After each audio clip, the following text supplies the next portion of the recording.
Hey, what's going on? It's 7:04. We're a little bit late. Sorry about that.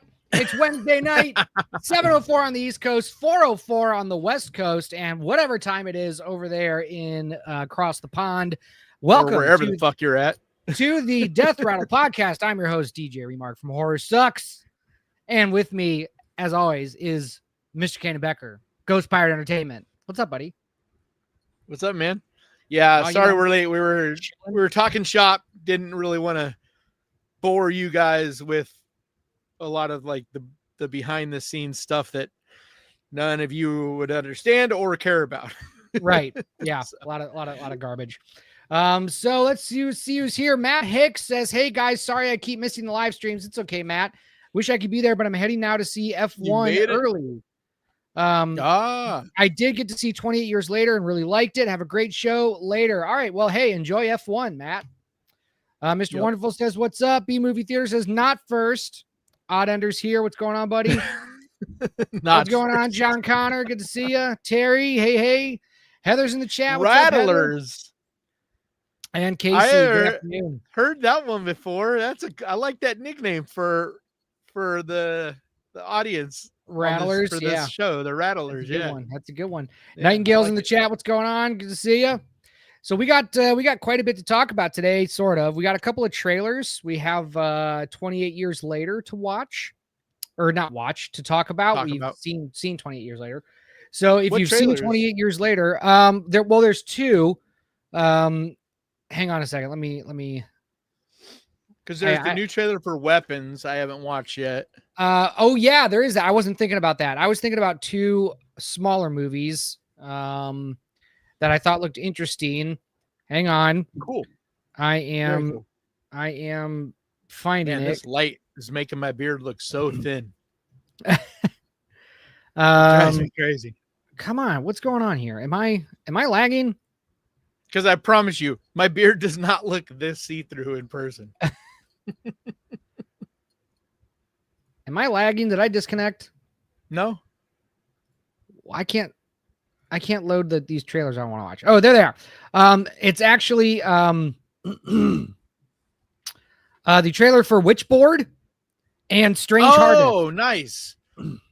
I was waiting to see if they were going to release a trailer. I heard they were supposed to release one this week for Witchboard. Yep. So there's Witchboard trailer and Strange Harvest. That I actually just watched. Like, it's so ironic because I literally, without even knowing about the trailer or that you were going to bring that up or whatever, I literally just on Sunday night, I think, watched Witchboard for the first time, the original Witchboard. Yeah, I haven't seen it. I heard it wasn't very awesome. If you're a fan of 80s movies, it's great. Yeah, well, like, it's a lot of fun. Like, it's got that 80s, 90s charm. I think is it late 80s? I am a fan of 80s. The thing about this new Witchboard is it's being directed by the same guy who directed Nightmare on Elm Street 3, which is my favorite Nightmare on Elm Street movie. Yeah, that's what a lot of people are excited about it. I don't know if it's early 80s actually. Like, for an 80s movie, I think it's actually pretty good, man. Okay. Well, I'll have to watch it.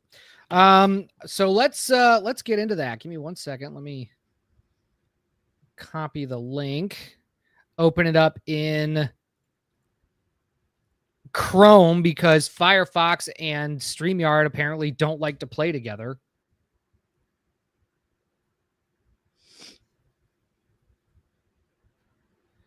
And let me. Man, it had a hell of a cast, dude.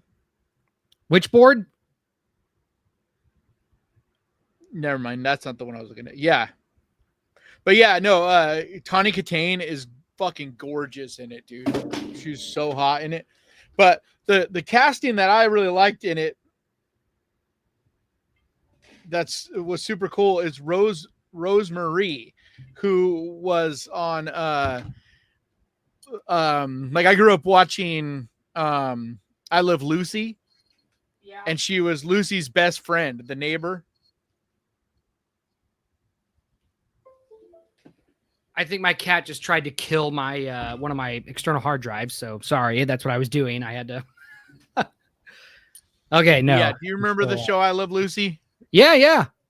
Yeah, her best friend, I forget her name, but the neighbor, that actress, I believe it's that actress. Anyway, Rosemary. Yeah. Is that what show she's from? No, the Dick Van Dyke Show. That's where I know her from. She was his Dick Van Dyke's secretary. And so like it was fun because I don't know about you, but TV Land, like back before cable was as much of a thing, like I haven't watched a lot of those older shows.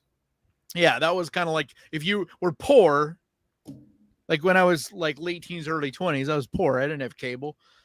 And so MeTV was like amazing because it was just like regular channel. Like you didn't have to have cable or whatever, but they would play all these old classic shows. And so, being a poor ass dude, like, that's what you had to watch. So yeah. Anyway, so it was fun seeing her in it. But yeah, it's really actually a fun movie. Like, nice. And Tawny Katane is so hot in it, dude.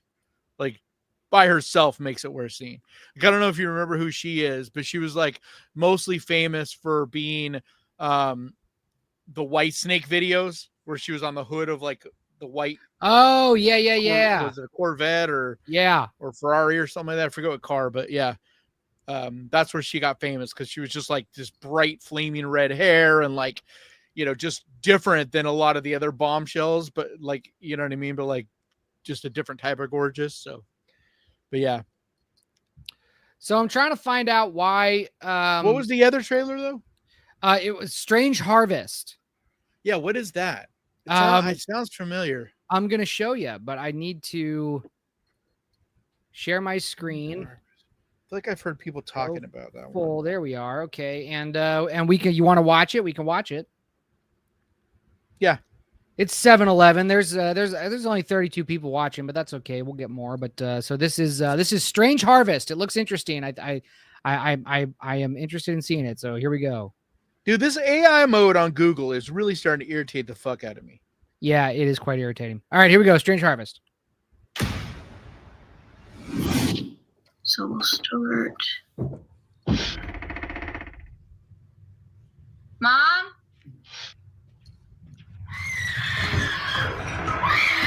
There's found footage? Sort of. Please don't do anything, please. My parents can pay you anything, please. Oh, okay. 911, what is your emergency? Yeah, it looks like all the stuff is like police department, like police cams, stuff like that. Yeah, like put together with. It's one way to keep new style of found footage. You know what I mean? Yeah.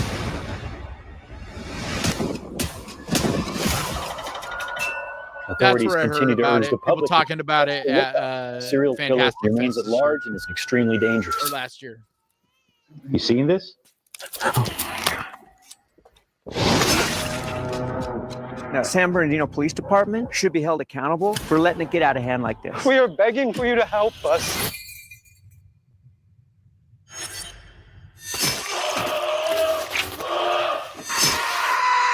Yeah, that looks gnarly.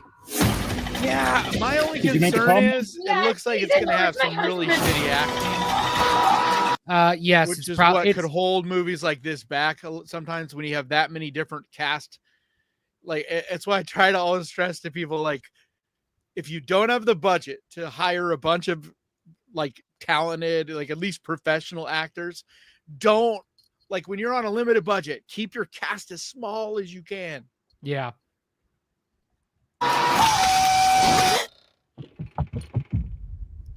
He was right there. Oh my God. I like that mask. It reminds me of Lizzie?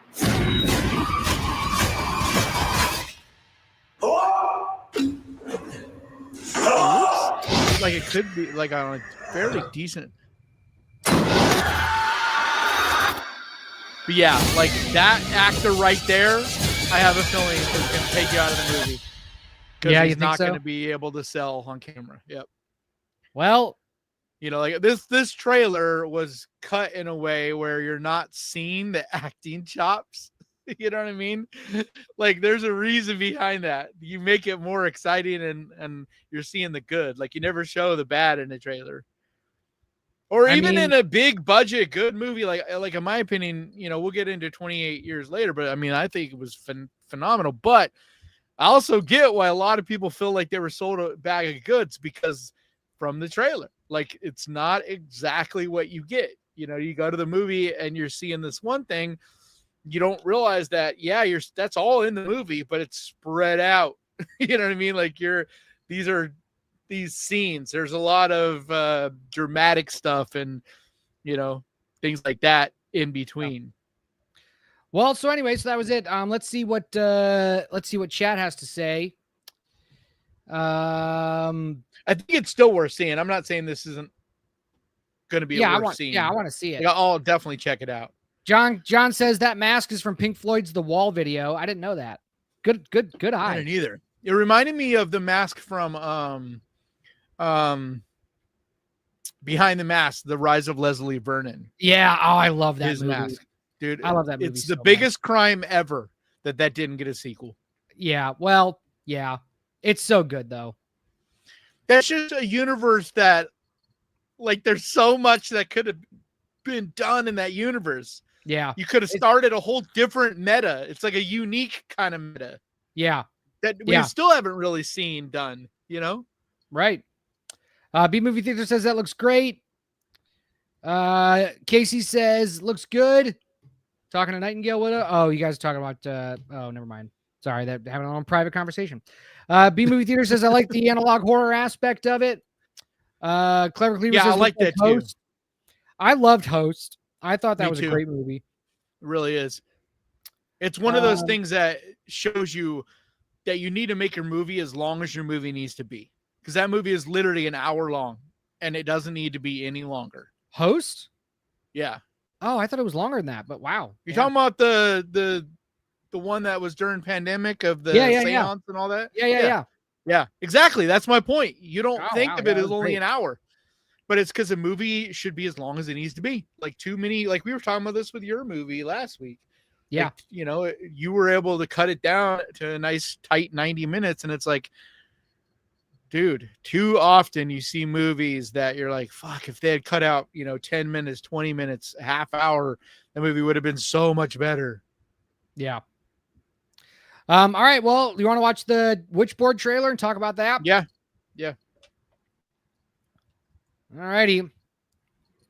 So here's Witchboard. So anybody watching this on the replay, there's a good chance if you're watching it. So here's the thing. So they say Chuck Russell, director of Nightmare on Elm Street 3 and The Mask. Like, why wouldn't they say The Blob? Especially since they called him a horror. Is that The Mask, the like animated Jim Carrey movie? It's not animated, but yeah. What?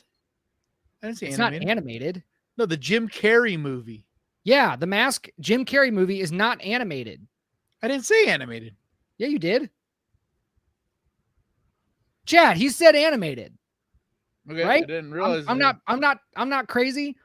Yeah. Anyway, yeah, wouldn't they Chuck Russell. Wouldn't they say Nightmare on Elm Street and then The Blob? Yeah, I don't know why. I mean, I guess because The Mask is a big blockbuster movie, like it made a lot of money and stuff. Yeah, but okay. But like it feels like for your target audience, you wouldn't want them unless this is going to be comedic. But that original Witchboard is not comedic at all. Like that original one is pretty spooky at times. I mean, like I said, you got to love 80s movies because there's definitely some cheesy ass stuff, especially in the end, like some of the effects and stuff. You're like, oh, yeah, but it's fun. All right, I'm gonna hit play on this, but I gotta feed my cat. So give me a second. Sorry. Well, you need to see it, otherwise there's no reason to play it. I've seen this. Oh, okay. Oh God, you idiots! Why they do cool. what? There was a few things in it, like I'm like, that's not the greatest. Like this guy is going to be a little bit annoying on camera and cheesy, like the witch master, whatever the hell you want to call him, the guy that knows about the board. Like he looks like he's playing it up a little too much and going to be kind of annoying in the movie, but still definitely look cool. But that, dude, why do you got to throw the, go play that again? Like the last 5 seconds of that trailer, watch it and you'll know what I'm talking about. I gotta, fuck, hang on. Chat knows what I'm talking about. It looks so bad. When her face starts, just watch it. Fucking up. All right, give me a second. Oh my God. Where is it? Oh, there we go. Last 5 seconds. Yeah. Well, I guess the last 5 seconds will probably be credits, but like just the last basically shot of the actual movie. Oh my God. Hang on. Sorry. Just give me a second. Present, share screen, which board, full. Okay. Focus on the pendulum. I'm talking about this. Yep. Your love. That looks so bad. I mean, yeah. Why you gotta do cheap, shitty CGI? Just don't just use either practical makeup or just don't do that. That looks like that bullshit like Twitch or like filter, fucking the TikTok filter. Yeah. Like they did in I'm trying to find the other. What was there? I think, yeah, Truth or Dare. Do we think this is CG? Or a mix of CG and practical? Hold on. I think that might be a practical suit. I'm trying to. And I'm not saying that there's obviously CGI. Like there's plenty of CGI in it. But like, don't do a CGI effect that looks like ass. Yeah, that like, doesn't look very good. So bad, dude. Like you're zoomed in on it. It's, oh God, it's like a cheap filter. Like don't, like work with what you have. Like I hate that. Like filmmakers or artists in general, they'll get this thing in their mind. They're like, I want to have this. And so instead of just realizing, okay, you know what? That effect looks like ass. We're going to move on. We're going to do something different here. Instead, they just like go forward anyway, because in their head, they wanted this creepy face. Yeah. This actually looks like an old man directed this movie is what it is. It doesn't realize that that effect was okay in 2005 or 2010. But we're 15 years beyond that. And so even decent, I can do effects on my fucking phone that look more convincing and better than that. It's like, I'm not saying you can't use CGI, but like know your limitations. Well, let's see. Chuck Russell is it's like 70 something. Yeah. And like, that's where this movie is going to fall, is because 1, he's old. 2, he doesn't have a huge budget, and there's going to be limitations. He's 67. Yeah. It's unfortunate, but it's like he did Eraser. Eraser. Oh, the Arnold one? Yeah. Yeah, I just feel like, I'm not saying this movie's going to be bad. I'm just saying there's going to be stuff in this like that. That the fact that that's in the trailer makes me a little nervous, because I'm like, oh God. If they're going to show that in a trailer, because the person that makes the trailer, a lot of people don't realize the directors generally have almost no say in a trailer, like very little. Yeah. Unless they're totally indie movie. But most of the time, that is a studio thing. That's a promotion, marketing thing. And I guarantee you, Chuck Russell had no say really at all in this trailer. So the fact that they're willing to show that means that there's some really bad, goofy shit in this. Well, I mean, there's stuff though that like idea-wise and stuff that looked like once again, just like the last one. I don't think either of these are going to be movies that we're going to be like talking about at the end of the year, but they could still be fun watches. Yeah, they could be. But anyway, so we'll see. We'll see what it's like. But everybody always says I never say anything negative. It's because I don't make a video where I'm going to recommend shit that I have negative things to say about it. Well, you like should. Jurassic World fucking Rebirth. What a steaming pile of dog shit. Wait, let's get to that. Let me go to chat and we'll talk about Jurassic Park. Don't you dare call it Jurassic Park. This is nothing to do with Jurassic Park. It's Jurassic World. All the Jurassic Parks are watchable. Okay. Everything, once they started calling it Jurassic World, is when it just turned into garbage. All right, we'll talk about Jurassic World after this. Yeah, I got shit to say, man. You have to go see it next week so that we can really talk about it. I will try. Jack says, dude, the Blob was what? Thursday, not tomorrow. 1988. That dude's got to be old as fuck. Yeah. Blob is better for your target audience. But yeah, still, that means he was pretty young, dude. Like he was directing some of those, like when he was pretty young. That's pretty impressive. Yeah. Because if he's 68 now, that's like almost 40 years ago, right? 86. Yeah, it would have been 39 years ago. So he was like 30. Yeah, that's pretty young to be directing like quite a few movies. But anyway, not as young as the kid who's going to be directing the Backrooms movie. Yep, that movie's going to be a fucking. I think he just turned 18. He's 19. Okay, that movie's going to be a hit. Yep, because I know when they were talking to him at first, he was just turned 17. God, so dumb. Like when he first started the background stuff going. John says, "Pretty Girls and Fire, a great combo for a horror movie." Yep. Wow, that was intense. Jax, she's in the shower. Who was that? Yes, she is. Who was that? What? Go back. Who said that was intense? Jamal. Jamal, you need to watch more fucking horror movies, dude.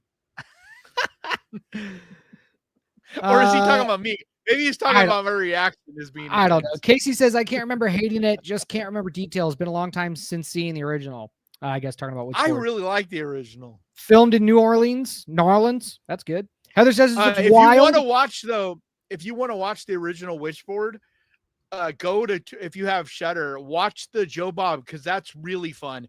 Because that's where I watched it, is on the last drive-ins with Joe Bob. You know how they post them live on Fridays, but then anyway, his episode on it is awesome because there's a bunch of behind the scenes stuff, like where he talks about a lot of stuff. And so especially if you're interested in seeing this new one, I think it would be really a lot of fun for you to see the original and see all his input, because Joe Bob especially, he's kind of like from that era. That's when he was first covering horror movies and stuff on USA. It's like that, mid to late 80s. And so he knows tons of stories and stuff about the behind the scenes on a lot of the movies from like that era. So nice. Down Devil says, I'd watch Witchboard and then the other trailer movie. She did the smile. Yeah. No. Because okay, hold on. Because the smile is actually real. None of that is CG. All those actors practice the fucking creepy ass smile. And then in some cases, they have these prosthetic things that basically they work almost like rubber bands, and they pull it up more. But all of it is practical. There is no CG. Like, I love the Smile movies, so I will fight anybody verbally, of course, about the Smile movies, because I love them, dude. And I think Smile 2, like 10 years from now, Smile 1 and 2, who knows what they do if they do another or whatever, but at least those two, especially Smile 2, is going to really be talked about as like what it deserves, because it is a great movie that did not get enough love, and it's really not fair. Well, we'll see. Jordan says, sometimes less is indeed more, especially on low budget flicks. Yep. Stephanie's in the chat. What's up? Well, that's why the first Smile worked. It's like they didn't have a huge budget, but instead of doing some bullshit CGI filter, they're like, just do the creepiest smile you can. You know what I mean? And the actors, and they cast people based on, like, especially the guy that is in the waiting room, like one of the first Smiles you see. That guy was cast based on being able to do a creepy, unnatural kind of smile. Nice. Like, I love that. That's what you do. That's how you work on a budget. Like, you realize your limitations and work within that limitation.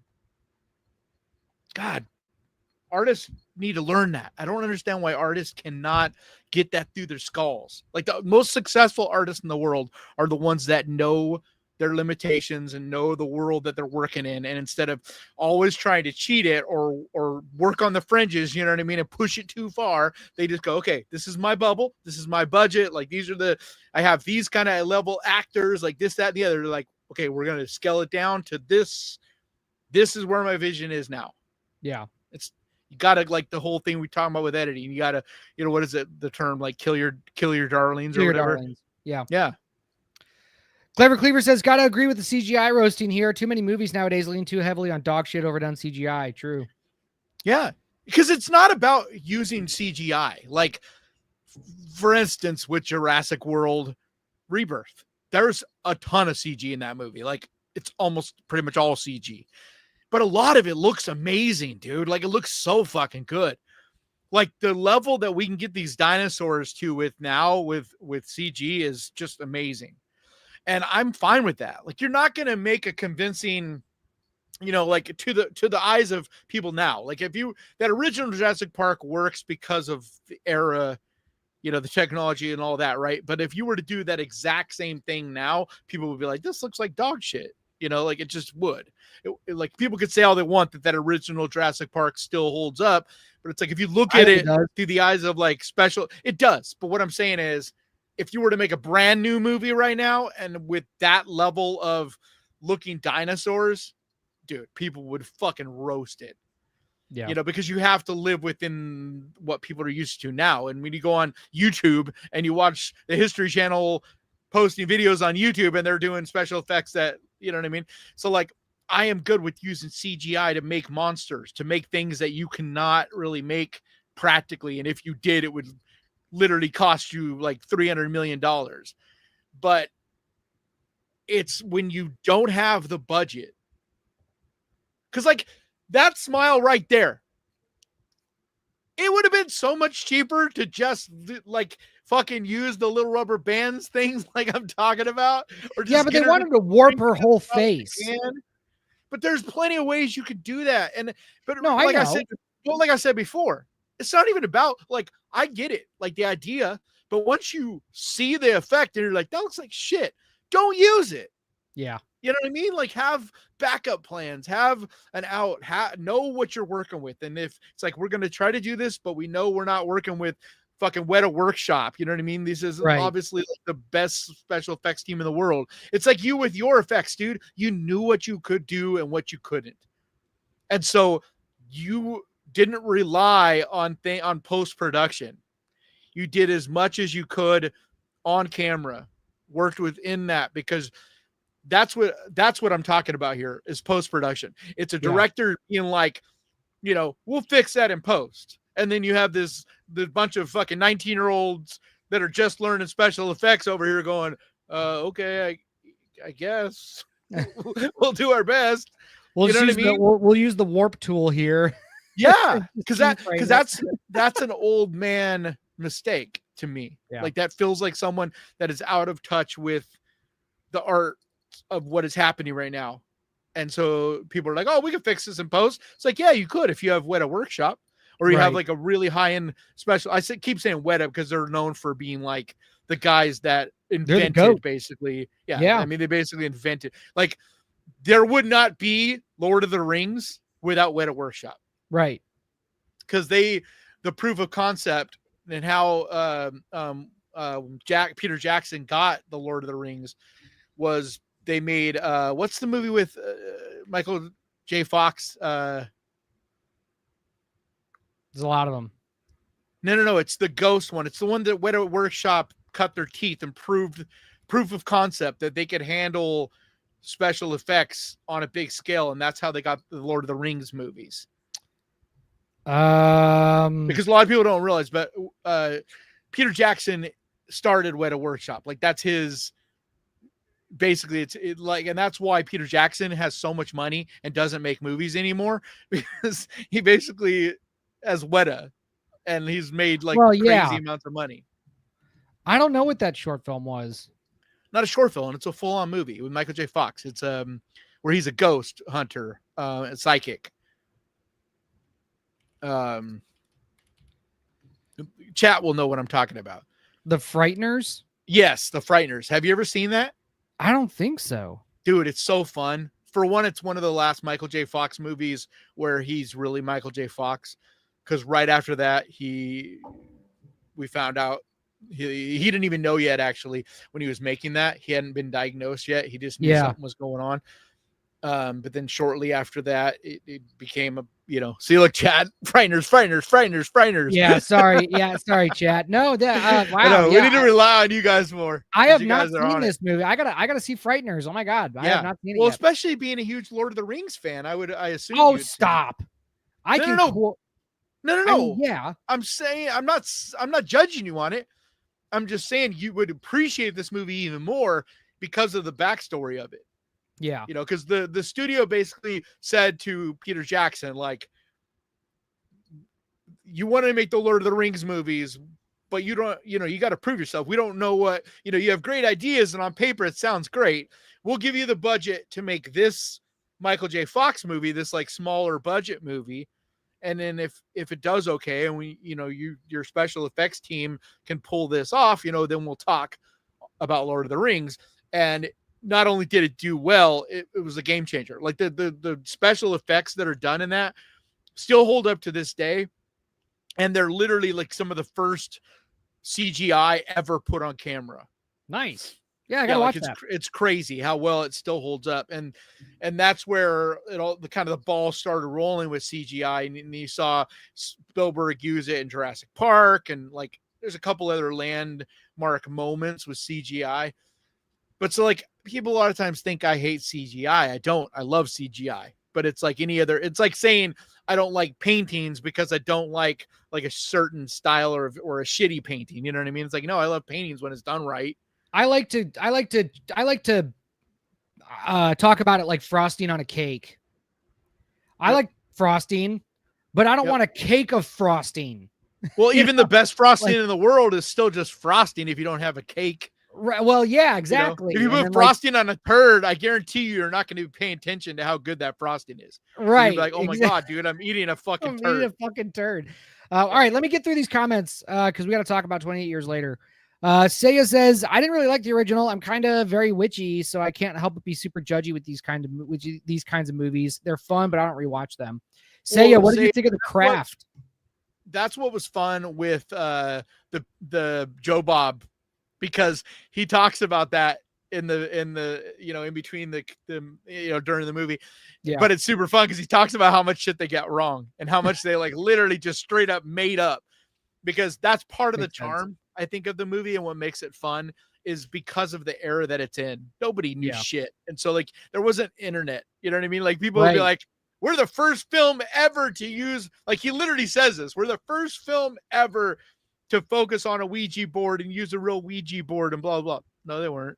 And it's like Joe Bob talks about it. It's super funny. He's like, they were the first to do this. Actually, no, they weren't. Like there's all this stuff that somebody else already did it first. Always. But it's not just that. There's a bunch of stuff they say in it, like that the Ouija board was first used in like way the fuck back. It's like, no, it wasn't. It's an 1800s invention, like or an early 1900s invention. Yeah. And like it was a game. It literally was made by Hasbro, I believe.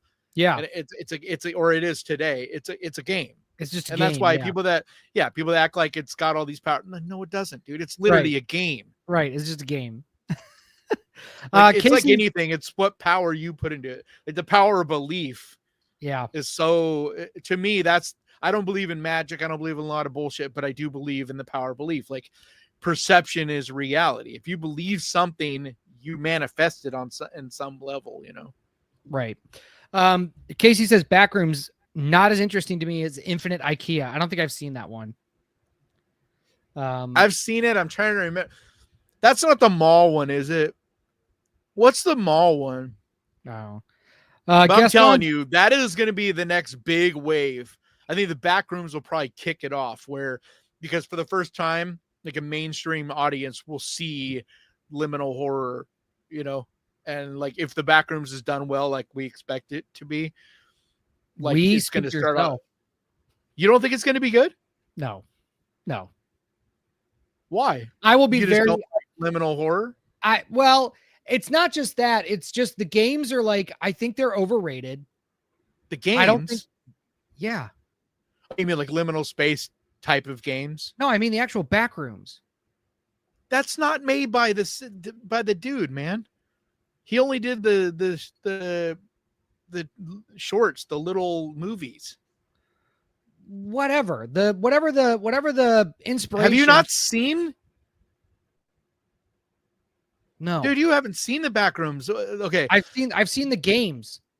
No, the game. No, the games are bullshit. The games basically took and stole his idea because he was a kid and didn't like copyright the idea. And so they basically went and they're just boring games. They're stupid. Like there may be one or two out there that are worth playing, but the ones I've seen and the ones I've played are dog shit. Nobody's made a really good liminal space type of game yet. And there is not an official Backrooms game. He doesn't own the rights to the term Backrooms because it was first made in a short story on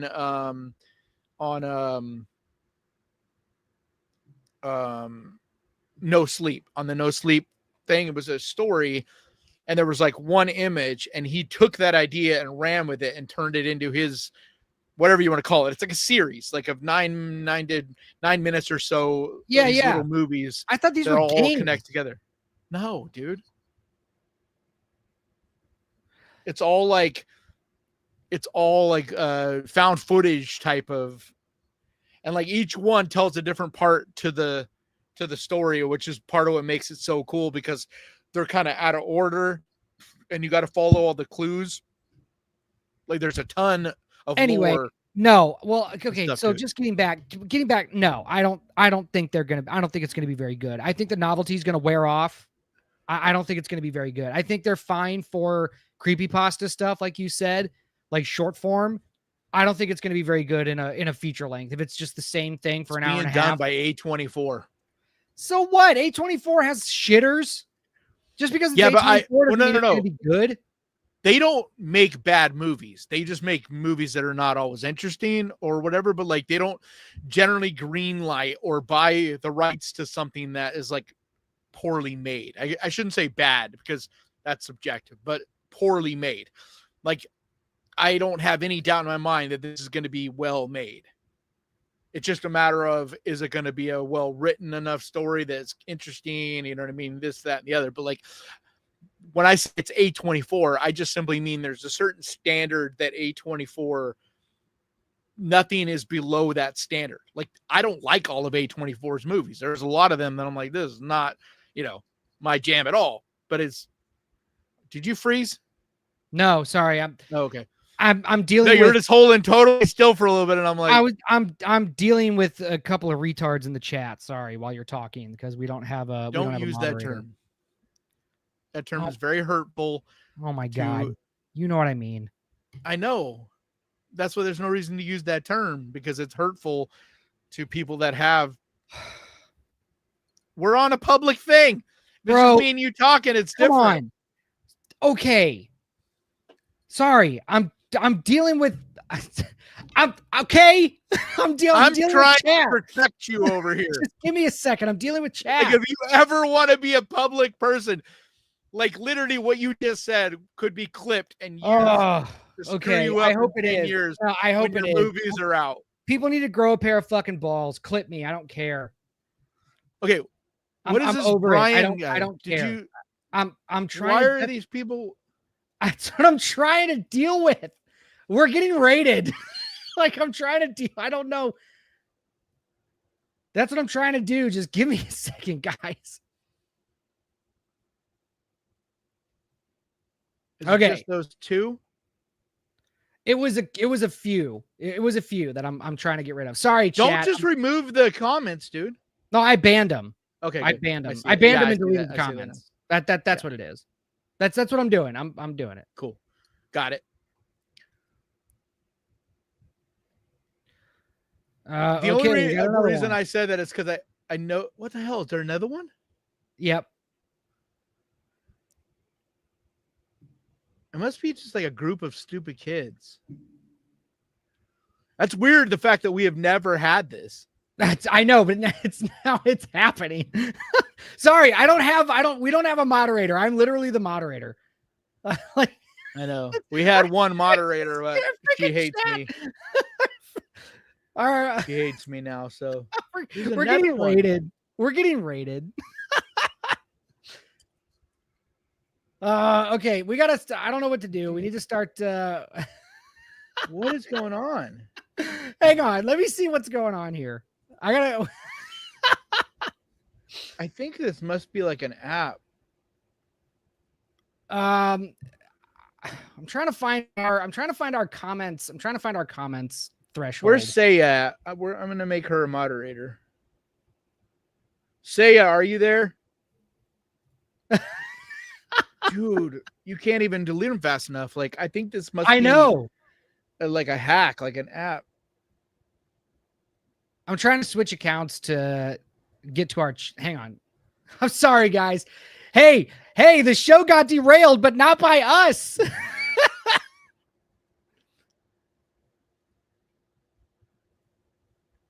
I can't I can't go to working. Chat settings. Where is it? Oh, this is so fun.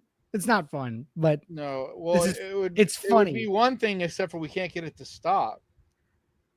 No, I think we got it.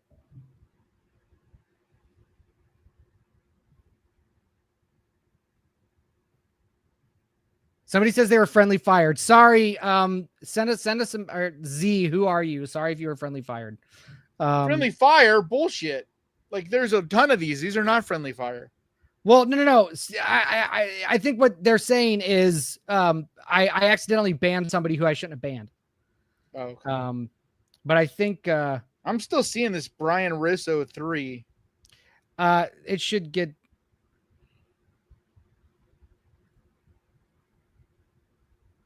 Okay. They're all on the Ghost Pirate side, so maybe go into your live and see if you can do something about your live settings. Yep, here they're still here. They're still here. Yeah, I mean, this is gonna get us. Hey guys, if you're gonna spam us, at least like the video. If you're gonna spam us. Here, I'm gonna take the comments off of the screen for now. Yeah, if you're gonna spam us, at least like the video so that we can get stuff. I can't do anything about the chat settings from YouTube, unfortunately. Let me edit. Sorry, chat. We're trying to. Yeah, XI says I was friendly fire, but how did he get back in? I don't know. I guess I can put on slow mode, but I don't think that's going to do anything. But that's it'll at least allow us to. Well, put it on slow mode. Put it on. All right, I'll put it on slow mode on Death Rattle. You got to put it on slow mode on Ghost Pirate. So sorry, chat. We got to put chat on slow mode. How do just for now? Go into live and then go into details and then under customization it should be there. Sorry, chat.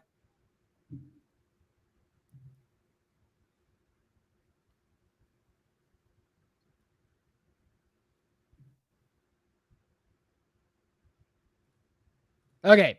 While you're figuring that out, I will keep talking. I don't understand why it's not letting me. Sorry, yeah, Z. Who did we Where ban? Are you seeing? I will unban you. If you go into your studio, and then go in studio. Yep, and then go into live, and you should see live now. Click on details. Tell me to slow down if you need it. No, I know what you're talking about. Okay, you have to go into details, and then it's just a stupid new layout of the studio is annoying as hell. Yeah, and then under customization. No, it doesn't show what's currently live. It doesn't. Well, I don't know. I can't log into Ghost Pirate. Yeah, they just keep remaking comments, or they just keep remaking, or they making new users. Oh, here we go. So where is it on the list? Where is what? Where is what? The commenting. Okay. It's under customization. You just go to slow mode.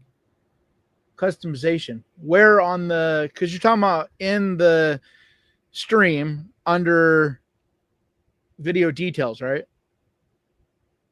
Correct. So where on here Under is it? customization. What? In video details? Oh, okay. You're talking about on the left hand. Okay, never mind. Customization. There we go. Slow mode. What did you set it at? 60 or Yeah, what? 60 seconds. Yeah. Okay. Because if they're slower, we can at least keep up with them. They're still going at it. Jeez, man. Yeah. Well, and make sure you save it when you turn on slow mode. Make sure you turn on slow and then save it. I did. Okay. Okay. That should. And it just deleted a bunch of them. Yeah. Yep. I got it. I'm trying to make I saw her comment, and because I know she's one I've personally talked to.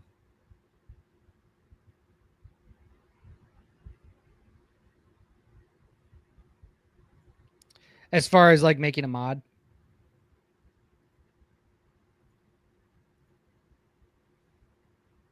Let me see if I can do that. We'll get back to the show. Don't worry, guys. Thanks for sticking around.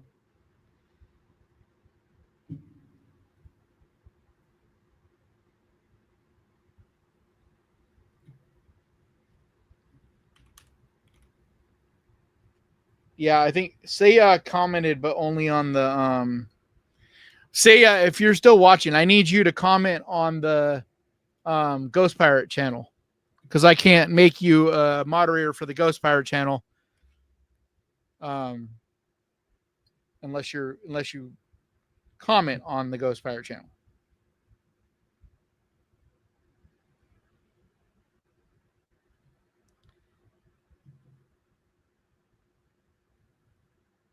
We're almost Burger back, guys. Planet. Why are you guys pointing an arrow thing? What is that? Sorry, David. We're trying not to have dead air. Okay, we're trying to deal with some stuff. So just sorry. We're trying to deal with some trolls. So sorry. We're not trying to have dead air. We're just trying to deal with trolls. Okay.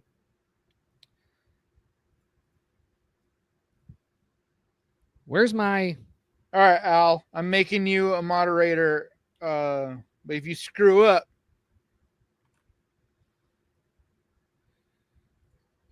I'm coming for you. So, but I'm only giving you guys access to the chat stuff. Like if you guys prove yourselves down the road, then maybe, but like I don't want to give anybody the ability to ban anyone yet, just to delete comments.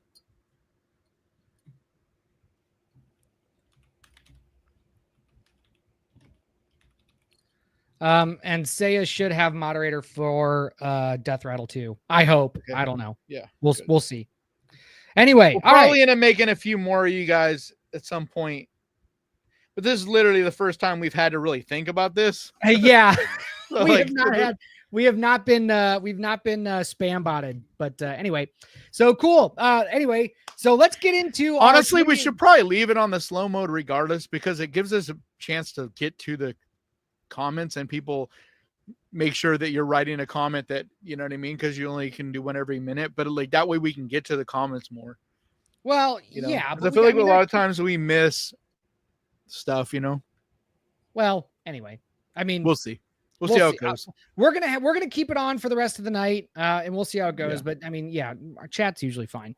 But anyway, that was a ban hammer. That was a fun little 10 minutes. The ban hammer, yeah, how to ban. It's like you hit him with a ban hammer. Yeah. Now you're showing your age. Ban hammer. All right. No, I didn't. Yeah, it was all on the Ghost Pirate side. I never anybody use the ban hammer term. I used to. It must be like it's a gamer term. Just like what I said. I used a gamer word and got all. I've never been a big gamer. It's okay. Okay. So let's get let's get hold into 28 years. on. What? Ghost Pirate wasn't getting spammed? Yes, it was. Yeah, it was, Jordan. Like it was both. Well, no. So the Death Rattle channel, it was the Ghost Pirate channel that was getting spammed, but it was showing up in our chat. So it never was the Death Rattle. The Death Rattle wasn't getting spammed. It was Ghost Pirate. Well, then you didn't need to put the Death Rattle on slow mode. Well, I did it anyway, just in case they came over. Well, no, because I think that this is literally like it's a hack. It's a form of hacking. I don't know what they get out of it. Like, I don't know what that has to do with, but they're not going to go over. They're not actually fans, so they're not going to go over to the Death Rattle. Let's put the Death Rattle back on normal speed, and that way our core people, because I thought it was on both ends. That's what I was mostly surprised by. Okay. All right. Give me a second. All right. Slow mode. I mean, if they do come over, then yeah, we got to put it back on. All right. Slow mode is off. Slow mode is off on Death Rattle. Okay. But now that I banned them on the Ghost Pirate side, we're not getting any. And I think that was the problem is it wasn't banning them on the Ghost Pirate side. Dude, it was multiple users. I know, but like as soon as I did it on my end over here, they stopped. Okay. Whatever. They're done. So it's fine. All right. So we're going to try not to get into spoilers, which sucks for me because it takes away a lot of my review. Yeah, we might get spoilery like towards the end, but like at least for a little bit we'll keep it spoiler free. Yeah, so but if we need to get, we can get into it. I'm getting the spoiler alert ready just in case. But anyway. Because we're going to try to keep it spoiler free, but if you have not seen the movie at all, like, and you're worried about any spoiler shit at all, then you probably should just, go watch the movie. Right. All right. Do you want to go first? Or do you want me to?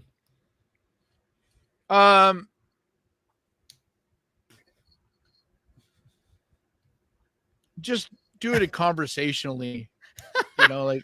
Well, okay. Because I already did a review of it on my channel, but like. Wait, I have to announce this. Steve, you subbed to Horror Sucks. Are you my 500th subscriber? I have to look. Woo! I have to look. You just hit 500? If Steve is probably my 500. You were like one away? I was one away. Yeah, there it is. I was one away. Congrats. I was one away for you get something at 500 too. No, you get 500 and it's 500. You have to have 3,000 watch hours. Oh, that's right. No, but there's something else too. I think you get the community. I think you could start a community board at 500 or something. I don't know. YouTube has like different things that once you get those, you unlock certain things. Like for me now, I don't get to unlock shit until I hit 100,000.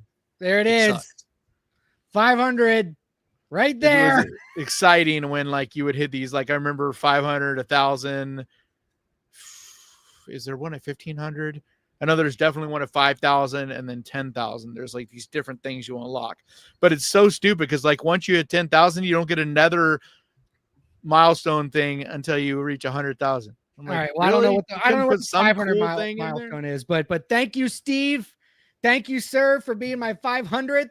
I appreciate awesome. You. I wish I had something I could do for you. Maybe I'll give you a shout out on the next video.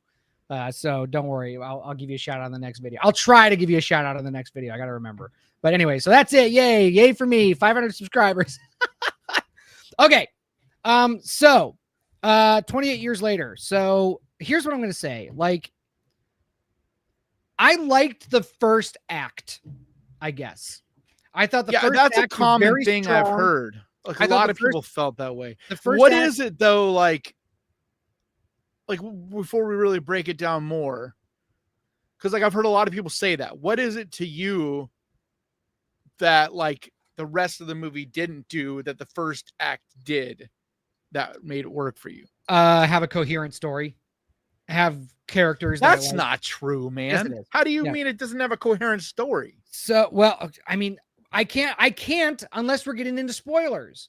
there's the character that they just drop into the movie for an exposition dump just completely blows the world building out of the water. Which that's not true because yes, it is true. Because in the first act you're introduced to those characters. You see the ship. He explains what the ship is. You see them patrolling.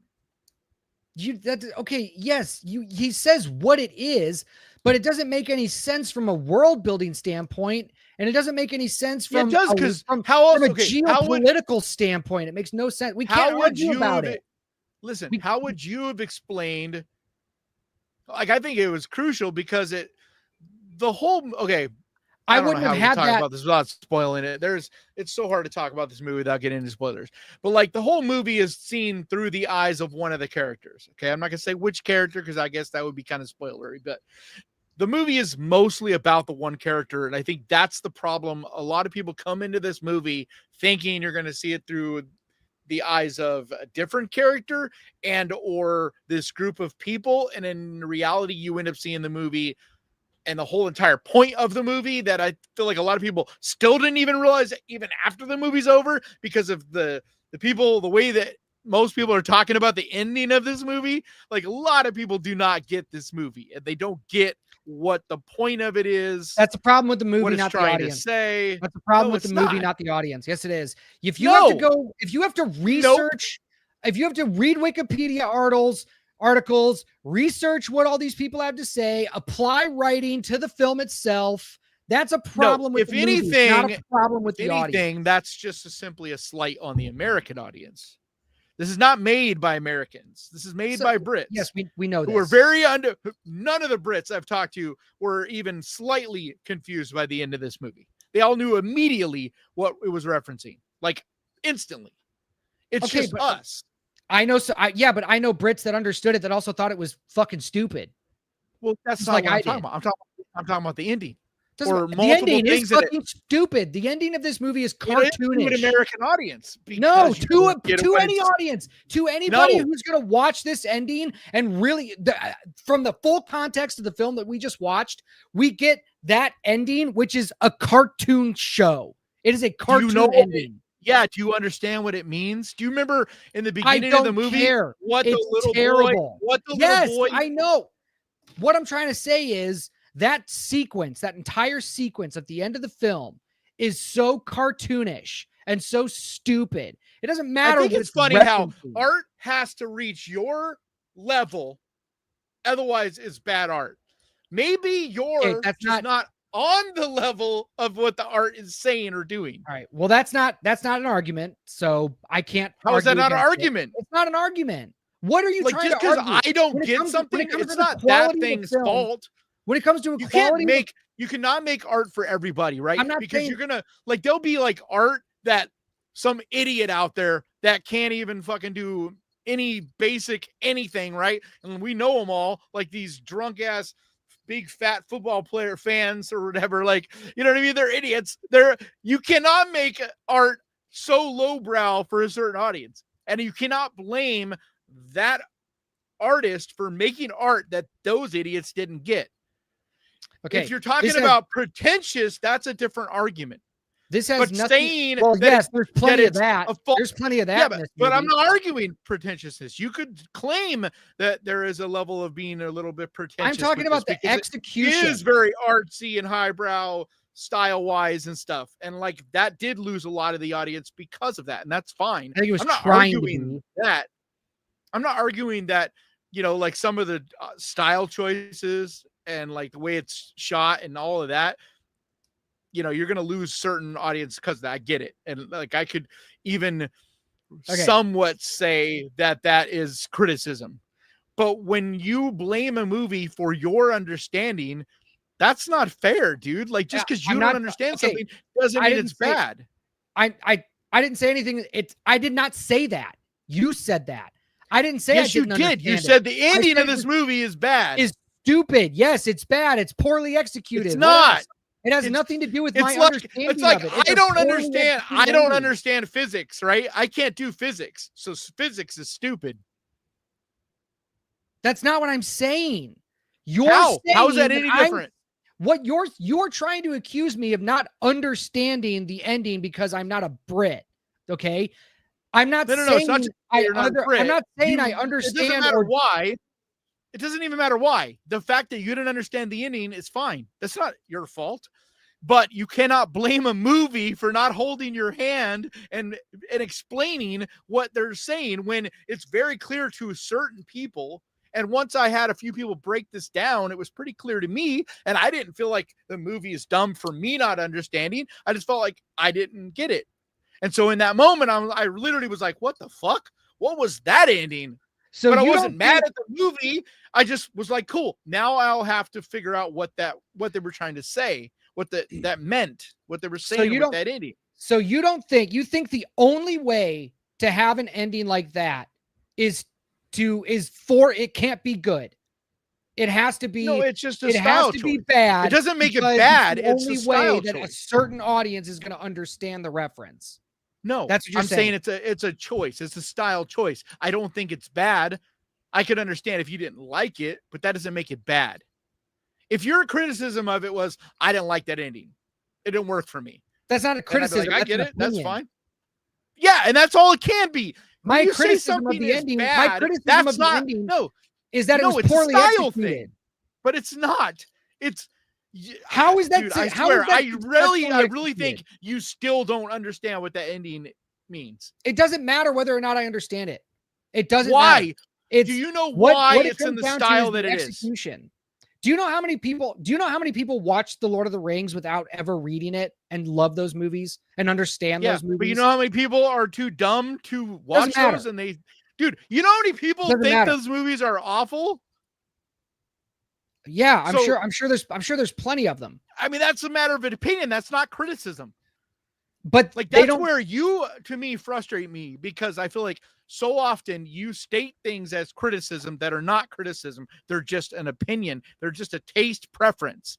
And that's what drives me crazy because if you're going to criticize something based on what you didn't like it, that's not criticism. I'm not saying it was based on. It's bad because it's tonally inconsistent with the rest of the film. It comes out of nowhere, and all it does is set up on purpose. End of the film. All it does is set up the next one. That's a terrible ending. That's also part of, but that's also part of my problem. With a lot of people's opinion on this is we know there's already a movie that's made. Part 2, so to speak, of this movie is already made and comes out in January. Doesn't matter. Each film has to stand on its own. It should not be supported. Yes, it does. It doesn't need to be supported by the trilogy. Then make one movie. I can name so many trilogies that each movie stands on its own because they're well-written films on their own that are part of a trilogy. It's different. The trilogy That's a different kind of trilogy. This is literally, you could tell by the way this movie is ended, this is not a standard trilogy. I agree with you. If it is a trilogy like Lord of the Rings, that's a trilogy. The movies came out with like a lot of time in between. What was it, a year or more in between? Like these were a trilogy, or Star Wars, they're a trilogy. Like each movie, it's its own movie thing. stands on its own. This is not that. This is literally part 1 and part 2. The fault I have on that is I feel like I understand why. Marketing wise, if you say this is part 1, people just don't go and see movies that do that. Okay, but Dune did that, and marketing wise, they didn't do on its own. Dune 2 stands on its own. Dune is not successful because Dune 2 did what it did. So why does this movie get that pass? Dude, are you kidding me? The first part of Dune does not. No. The first part of Dune is literally like a cliffhanger at the end. Are you kidding me right now? But it's an entire story, and the ending makes sense. The ending makes sense. No. The ending of 28 years later makes sense no here. Sense. You just didn't understand it. No, DJ, that's not an argument. You don't know if I understood it or not. We're going spoiler. Sorry, guys. If you have not seen this, we're going spoiler. Wait. Fuck, where is it? Wait. All right, there it is. Okay. Anybody left in here, I apologize if that we're not going to talk more about a traditional type of review, but this movie, there's so much I want to talk about with someone. And like, there's no way, especially when the part we're really talking about is the very end. We haven't even gotten beyond. I know that. we shouldn't even be talking about the ending. Because like you don't ever let me finish my review. This is fine. Anybody can come in. back, but anybody can come back and watch this after they've seen the movie. Most podcasts that talk about movies spoil them because what's the point? And talking about a movie, you know, like you know what I mean, like. What's the point of a review? Like you can go watch your review on your channel. Like you guys want to hear DJ's traditional review, go watch his, you know, horror movie sucks. Right? That's the name of your channel. Go watch the video. It's called Horror Sucks. Yeah, I know. When I said it didn't sound right. Anyway, Horror Sucks YouTube channel. He just hit 500 subscribers, but I know there's more of you out there that are not subscribed. So go there and watch his movie or his movie review of this. Same with me. You want to hear my spoiler-free review of this movie? I just posted a video today, late last night today, of my best of the year, and I talk for like 7 minutes in that video about this movie, and it's spoiler-free. Philly gifted one Ghost Pirate Entertainment membership. Thank you, Philly. Thank you, Philly. All right, I'm going to be right back. I'm going to go grab a drink. Okay, thank God. I'm going to start talking about my review, and you can listen to it without cutting me off. So, the opening of this film, I thought the first act was really good. I really liked the setup between the father and the son. I like how it was a coming of age story, especially between a father and a son. I like how they were setting up the world. And I liked everything that was in the first act, even though I can get some I can pick out a lot of problems in that first act. I still enjoyed that first act.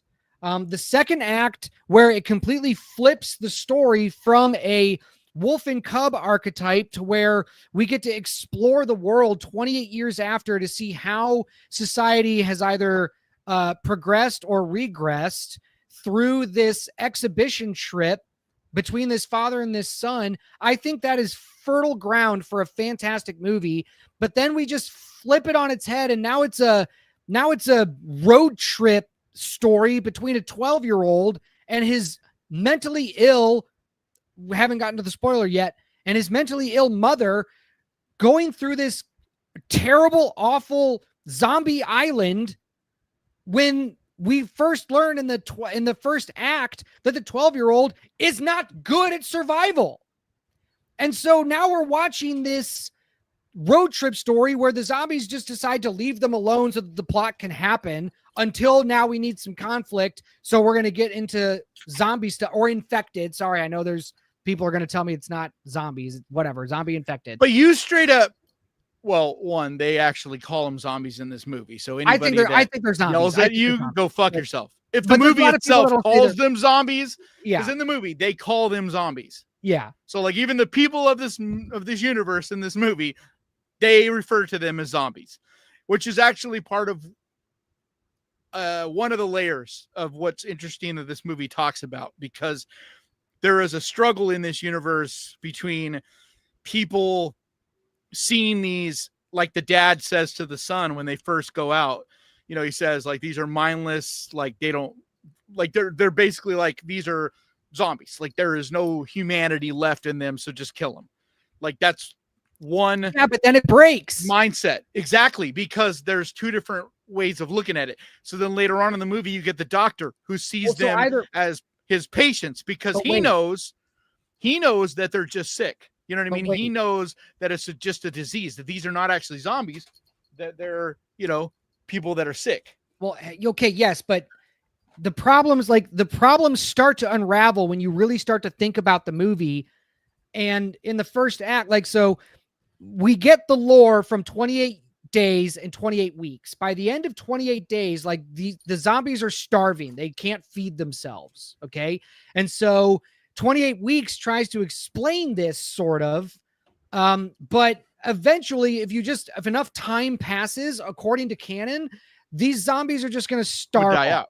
Okay. And die out. Which is what's cool about this movie. It shows how they've been able to, like the ones that survived have mutated. But it just says that it does. It doesn't say how. No, we're getting a glimpse. And that's why I argue, like I agree with you. The beginning of it is a coven. What's the term? They used coven. Community of what? What are you talking about? No, the bear, the dad and son thing. What did you call it? Oh, the wolf and cub archetype. Yeah. You're right. That is the beginning of this.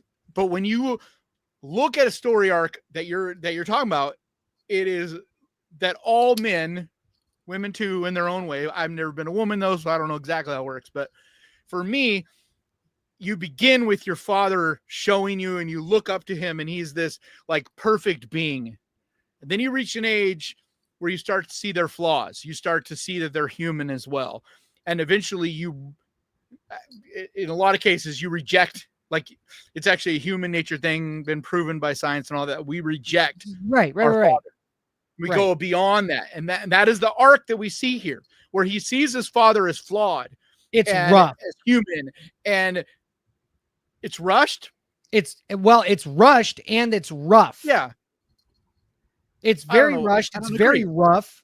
And it is rushed. There's numerous, that's one of my, like, I don't give this movie a 10. It's not like, spoiler for if you haven't watched my video yet, like it's in my top 10 of the year so far, but it's not my number like 1 or 2, or it's towards the top, but it's, I have movies still ranked above this. Like it has some issues. Like it's not, like I say every year, there's those great movies if we're lucky we get 1 or 2. Like last year, I felt like The Substance was clearly that one. This is not that. But I do think like a movie doesn't have to be perfect to also still be very good. Like there's a lot of very good here. The visuals, like the way this movie looks is incredible. Yeah, like it is, I don't know, just amazing. Yeah, but that camera technique that they used with the camera halo really took me out of the fight scenes. There's numerous things like and that. That's a personal thing. That's a style choice. Yeah, I will admit that's a personal thing. I'm not going to. But that's why people piss me off, because I'm like, a lot of people just need to go back and rewatch the first one. A lot of people don't realize the second one is a different fucking filmmaker. 28 Weeks is awful. Did you think it was good? I don't like it. No, I'm not a fan of it. It was, but awful. Like this feels a lot more like the first one. I just rewatched the first one in a theater like 2 weeks ago. Like this feels a lot more like that. This feels like clearly the same filmmakers have more resources, more money, and a much bigger world, but it's still the same art. You know what I mean? The same artist. Because I just wish they would have. There's crazy shit. I mean, like there's a director, it's a different writer. No, it's not. Same writer, same director of the first film.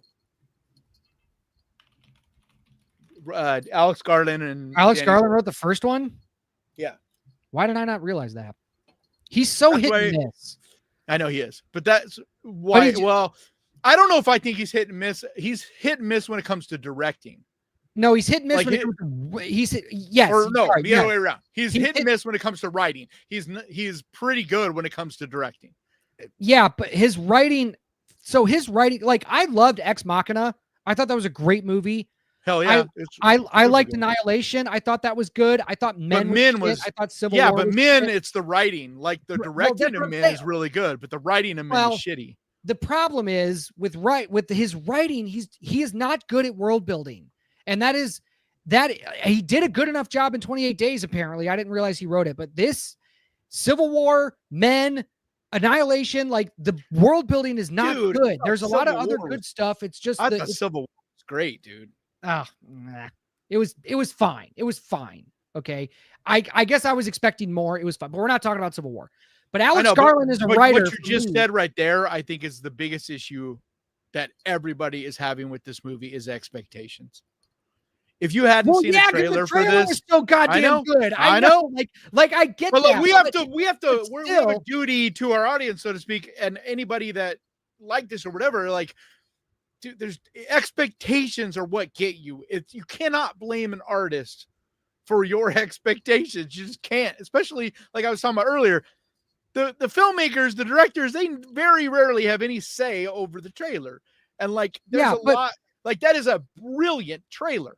Like it is a better trailer than this movie, but that does not make this not a good movie. Like to me, it's like, it's funny because the first movie 28 Days Later had one of the most shitty trailers. Like that trailer is god awful. Like not too long ago when I had to 2002, right? Yeah. But it's not just that. Even for 2002 standards, it was just not a good trailer. But like now this has like one of the best trailers I've maybe ever seen. It's Like the best trailer I've seen in 15 years. Yeah, it's so good. And so it's really hard for this movie to live up to that, because a lot of it is a pacing thing. And like, if you go into this expecting this frenetic, fast-paced kind of thing, that's not what this is. This is a story about a boy. Like, this entire movie is about the boy, and the entire movie is seen through the eyes of this boy, and especially once he leaves his father. But if they just stuck with what they were building in the first act, this movie would have been incredible. They will. And they wouldn't have had. No, they're not. They can't. They already moved past it. They can't. No, they cannot. This is a 3-movie. I'm telling you, it's a 3-movie thing. Okay. No, they will go back to that. They won't. And I'll tell you why they won't. Because the director of the next one is fucking shit. And that movie is going to be even worse than this one. She is not shit. He's terrible. You blame her. It's a she. You blame her. She. Yeah. You blame her for writing. Nia DaCosta. She's an awful director. No, she's not. Dude, yes, she is. The look and the pacing and all that of Candyman was really good. The Marvels, Candyman was not good. No. Once again, anybody, and you know it as well as anybody, you cannot blame any director right now for the mess that Marvel is. I'm not blaming a director for the mess that Marvel is. I'm blaming the director for the mess that the movie they directed was. No, that's all a Marvel mess. That's all. She didn't write it. She had no say in any fucking thing with that movie. Like, everything behind the scenes with a lot of these movies that are coming out of Marvel, like the special effects team don't get enough time. The directors don't get, I mean, dude, if you get, look at the level of some of these directors that made Marvel movies that are just absolute horse shit. Like, it's not the director's fault.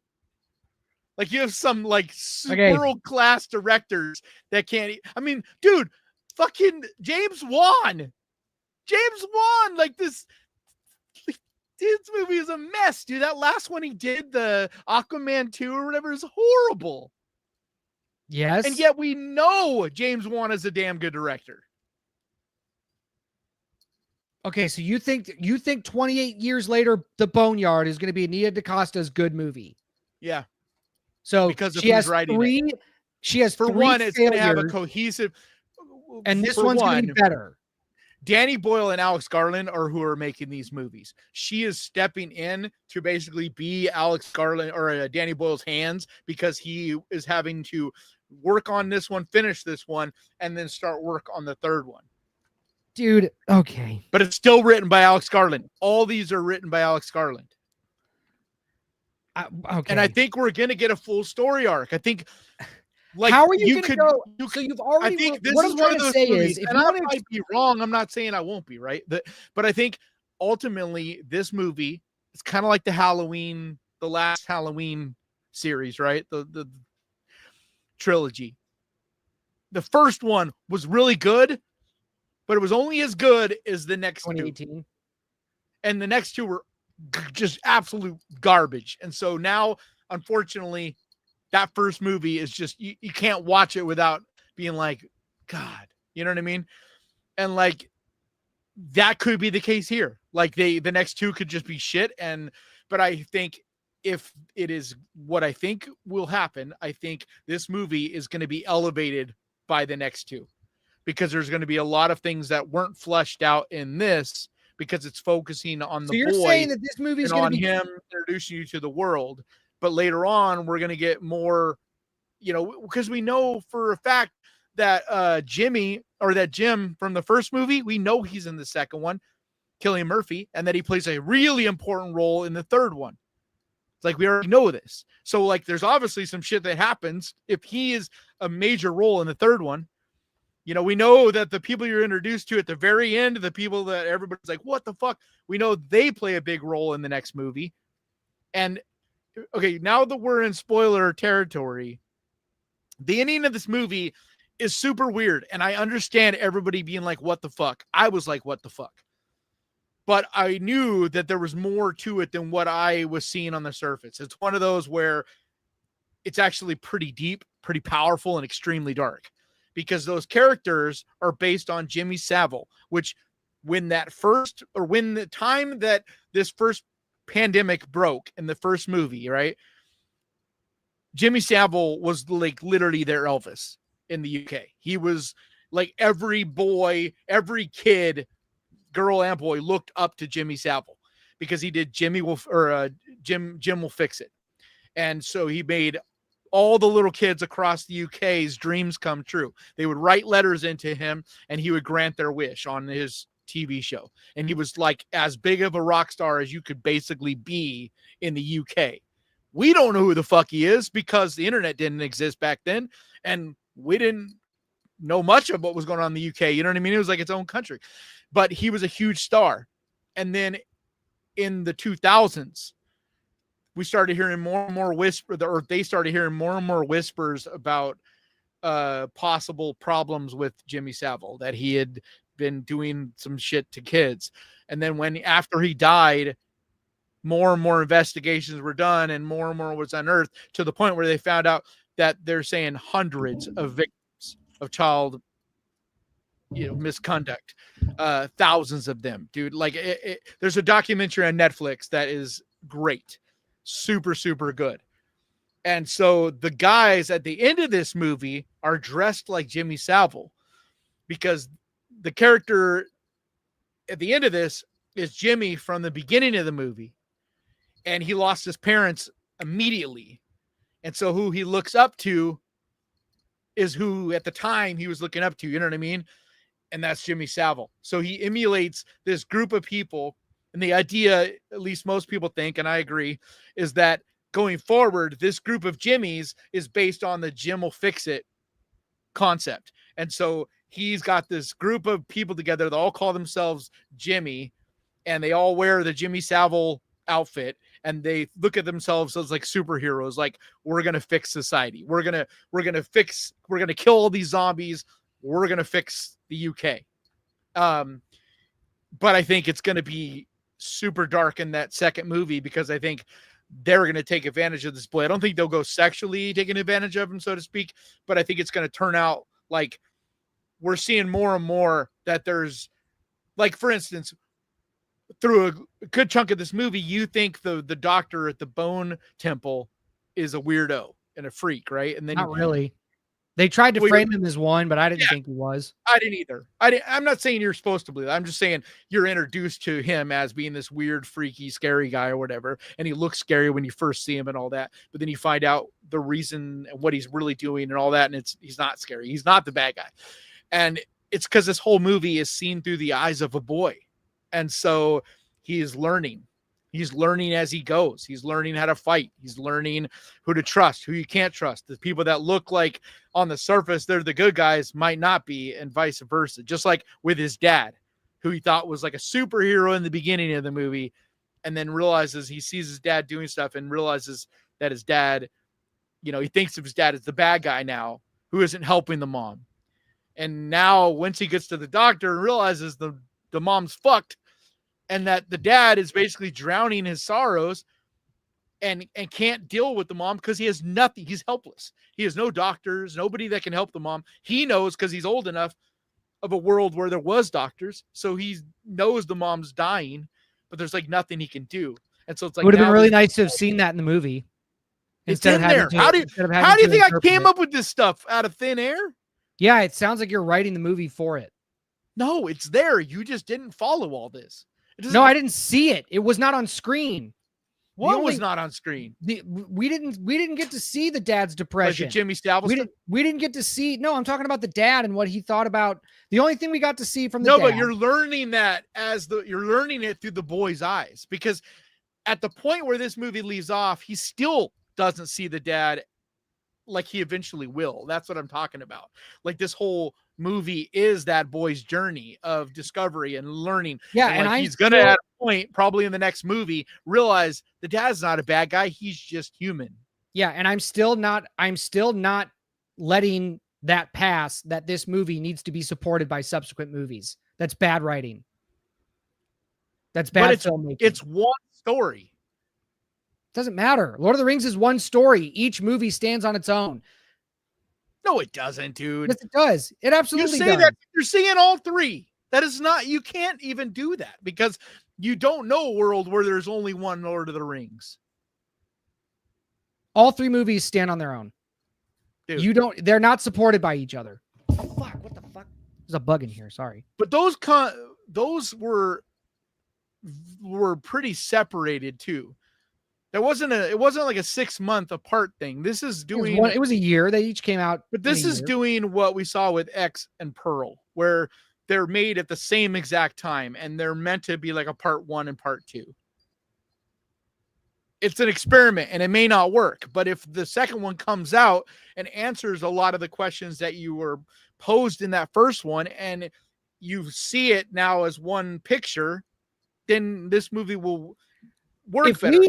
I might be wrong, and then you would be right. Like if that second one doesn't add to this movie, then if we could go frame by frame on this movie, I wish we could have a podcast like that where like we could have the movie playing and we could literally just go scene by scene and I can just explain to you and I can just show you where these problems are and then how it's either addressed or attempted to be addressed or not addressed. So what would you score this out of 10? 5. See, this is what I'm talking about.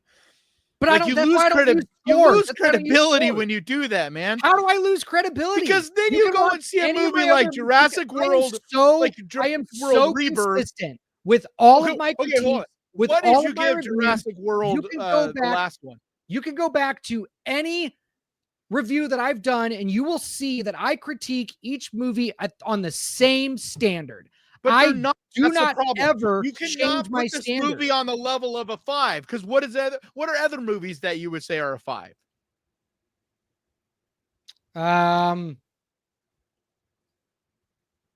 Like that's what I'm saying. I'm not saying that like I can't think off the top of my head. If you rate things low, that's fine. But like to me, this is like an 8. No, it's like an 8.5. No. But I'm not saying you should rate it that way. But what I'm saying is it doesn't give you much room because then like, where do you put movies that are bad? Right. But Kanan, this is because you see flaws. That's fine. But this is not a bad movie. Right. But this is okay. This is why I don't use a rating system is because you're right. You end up that's in the that problem area. But that's the problem because you sound the same for every movie, dude. I sound consistent. It's hard to no, you don't because it's hard to know when you're talking about a bad movie because every movie is bad. No, not every movie is bad. I know they're not. But that's how you sound. There are plenty of movies that are good. That's how you sound, man. It doesn't matter. My channel is called Horror Sucks. Yes, but if you actually thought it is ironic, but yes, no, the problem is I'm saying there has to you have to sound like there's a range. I talk to you every week for hours and I never can figure out like how everything sounds like right in that middle, like everything is like a 5, like a 4 or 5. Every now and then you'll get a substance and you'll give like an 8. It's like you have to have more of a like. I'm not saying you can't criticize a movie. I'm not even saying that you shouldn't think it's a 5. Woman in the Yard.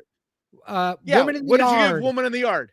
I would say Woman in the Yard is a 7, maybe a low 8. I think it's a mid-tier. I think it's a mid-tier Blumhouse, but in like I still think it's a good movie that has a good story and good characters. I'm looking through here. Hard Eyes. Hard Eyes is a solid 8, maybe an 8.5. I thought Hard Eyes was. Another 5, I would say would be like. Okay, what did you get The Monkey? Okay, The Monkey was shit. Okay, a 1. What would you give it? I would give that a 1. Because you literally sounded exactly the same about 28 days later as you did The Monkey. Yes, you do. Dude, you don't understand how you sound. This is what I'm trying to get across to you. That's why it's hard to know. Like, I cannot tell when you like really dislike a movie. Shreds. I ripped The Monkey to shreds. I came in to 28 years later, saying that praising everything that I liked about it, and then critiquing or praising what I thought the qualities were, and then critiquing. You what only praise the first. but there were more flaws than there was more flaws than praise. Yeah, or there were more flaws than praise. I don't know. Like, that's not my fault. That's the movie. I know, but you only praise the first act of this movie because that's the only good part of it, dude. Visually, it's incredible. Like the set pieces, the costume design, like the world, the way it looks, the fucking alphas, the groundhog, or what do they call them? The ground pigs. Like, for one, creative as fuck, dude. Like, some of these ideas are so cool. Like, no zombie movies do what this movie is done. Like the world building is so much better in this than any zombie movies we've gotten.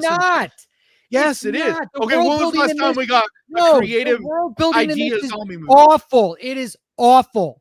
And again, we can go through it. You're talking about world building through script. I'm talking about the actual ideas and things that we see.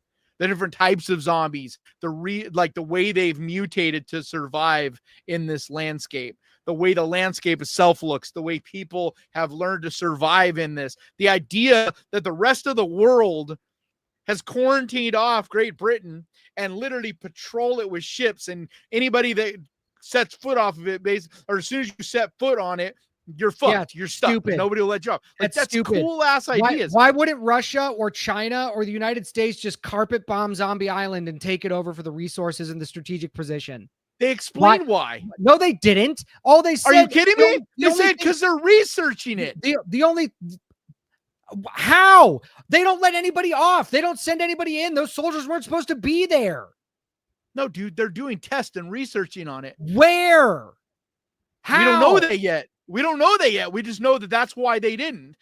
Like you said, why they didn't carpet bomb it. It's because they're doing research and testing. We don't know beyond that. So the whole world just decided that they're going to just let Zombie Island be there so that they can research it. There's no country in the world.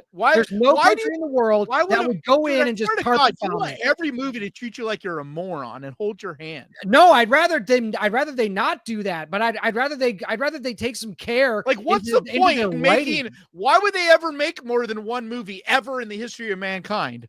Like, why would you ever make a sequel if you're not going to add more to the situation? Like, and answer every fucking question you have in the movie. Like, that's ridiculous, dude. I mean, you're given some answers in this, but you're also given some questions, more things that you're curious about in this world. And as this boy explores, and as these movies go forward, we'll learn more of these answers and why. Like, that's what everybody leaves this movie wondering is, why are all the reasons why they're left to live? Like, what are the tests that are being done? Like, what is the rest of the world like? Like, all we got was a little glimpse through that one character. The rest of the world is apparently the same. We don't know that. We just know that guy had the internet and had a phone. Like, we only got a little glimpse of what the rest of the world's like. We can't infer. No, what I'm saying is we don't know. We don't know if that, like, if we don't know, but we can beyond infer, right? We can because there's a lot that we don't know yet. Relatively the same. We can infer that at least, or no. We can't. I don't think it's exactly the same. I think if the second movie is canon, which is tricky because in some ways it is canon. There are actually scenes from the second movie that are in this movie. They did not retcon 28 weeks in this. No, but at the same time, from what we have heard, they didn't retcon it, but they're also not taking and expanding on that movie. Right. Because it's just a thing that happens. Writers, different directors. Right. But we still can assume it's canon. I think it's interesting that I mean, it's canon. I just mean, like, in that first one, the world seemed, and that's what I'm curious about. Like, for one, and like, there's a lot of questions and things, and I like that we're not being shown this movie in a traditional kind of way, like, or this world. I mean, not the movie, the world. We're going to see it through this kid's eyes. And so, like, little by little, the big picture, like what the world is like, is going to slowly be, like, shown to us. And I think that's a cool way of doing this. And, like, eventually when we get to Jim and figure out what happened to him after that first movie, because we thought he got off the island. You know what I mean? but like apparently not if he's going to be in that second movie. Just like in that second movie, it looked like people escaped off the island, but apparently not, because if they're not letting anybody off of, I mean, it's not exactly 9, but you know what I mean, off Great Britain, then so like that, there's a lot here and to be unpacked, and I'd rather them, whether or not you have like them take their time to show us all that, whether or not you have like you should at least be able to have an answer for that question. So if somebody were to ask Alex Garland, if they never give it to us, yes, I agree. Why we know we're getting 3 movies. Okay, or at least 2. And I am sticking to the fact that you cannot just write the movie for the sake of the second or the third that's coming out. Okay, but you can write it in chapters. You can make movies in chapters, and that's what this is. Because like literally we have already shot another movie. It's one thing when you're waiting to see if a movie is successful, and then if it's green light, then you go and make a sequel, like a lot of sequels are made, right? That's different because you make a standalone movie, and if it does well, then you make another one and you expand the story, whatever. This is a different case. This is literally they wrote and made this entire story. It was a done deal. All 3 movies, they've already been written. The scripts are done. The second movie was shot at the exact same time as the first movie. Like, and that's why it's a different situation. If the second one doesn't answer the shit and it isn't make things feel more complete and all that, then I will 100% agree with you. But this is a case where you literally made both these at the exact same time. And they didn't leave you with a cliffhanger. They just didn't answer all the questions that you have. You know, but it's not like the end of this movie. Answer any of the questions that I have. You know, they answered quite a bit of things from this what movie we had questions from the other movies. You could have had chapter 1 of this movie. You could have had chapter 1 of this movie be Spike and his dad get trapped on the mainland somehow and have to survive. And his rite of passage into becoming a man gets turned up to 11, and he has to learn how to forage. He has to learn how to create other weapons because they don't bring any extra arrows. So he has to learn how to create arrows. He has to learn about actual hunting game in order to survive. He has to learn which, like, but there's a movie or there's a series. There's a series called Last of Us. That's that. Okay, yeah, take that into consideration. I'm saying this is doing something different. If you're like, I don't understand why you have a problem seeing it through the boy's eyes. Like, I don't understand why you have a problem with seeing. I don't have a problem with that on his own, and I don't have a problem with that. Seeing the world because it gives us the super vulnerable, weak character instead of like if it was with the dad, like he's a fucking badass, dude. Yeah, but he's still only one guy. Still, he's a badass, and like still only one guy. It doesn't matter. Anybody that's survived in this world to being a 30-something-year-old, they barely made it out. That alpha, and he's basically carrying the boy. That's a badass. All right, so that's okay. You're literally helping me prove my point. He's such a badass. But we already get that in this movie. Barely survive an alpha chasing them back to the island. Okay. Yeah. So wait. So it would have been a better story if the boy and his dad had to survive and they encounter weird doctor that the dad is like, we can't be around this dude. And the boy's got to be like, why? And so it's this whole weird thing that's going on while they're trying to survive and learn about the mutation of the zombies. Just a different movie. That's just a different way of doing it. Wait, you don't need to have this whole other story because when we see in the first act, and Spike admits it, he can't shoot the zombies. He's not good at archery. He doesn't know anything he's doing. So we're going to just abandon that, have him bring his mom, who's not all there, and make this huge trek across this terrible island with all these zombies to get to this doctor to hopefully cure his mom. And they just make it there.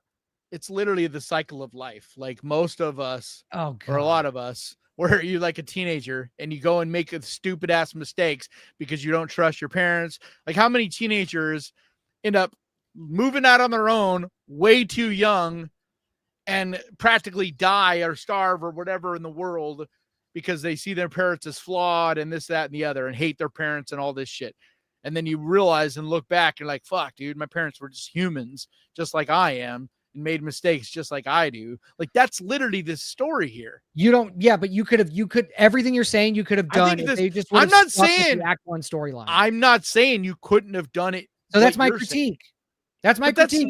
They had a better movie in the first act, and they decided to abandon the good movie for a bad way of doing it, man. Like, just because you want to, yes, it's a different way, and it's a bad. I literally said it. I don't know why, like, not all ways. Just because it's a different way doesn't mean it's good. This is what I said literally in my review. People need to stop fucking watching a movie, wanting it to be what they wanted, what movie they would make, when it's like, you didn't. I wanted what they presented me.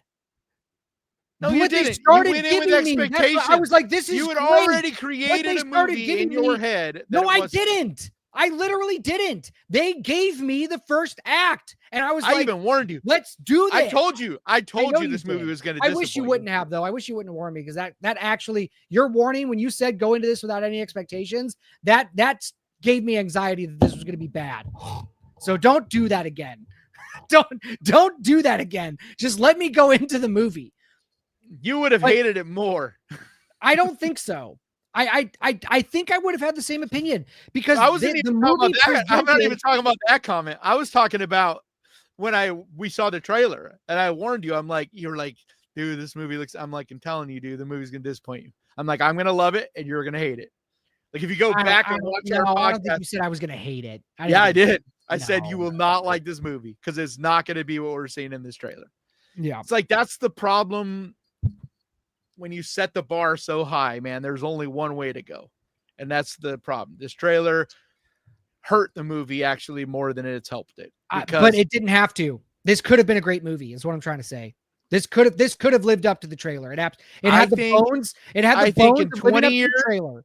I think in 20 years, maybe not even that long, but in years from now, you'll watch this movie and be like, fuck, dude. Like, it's actually better than I remembered it.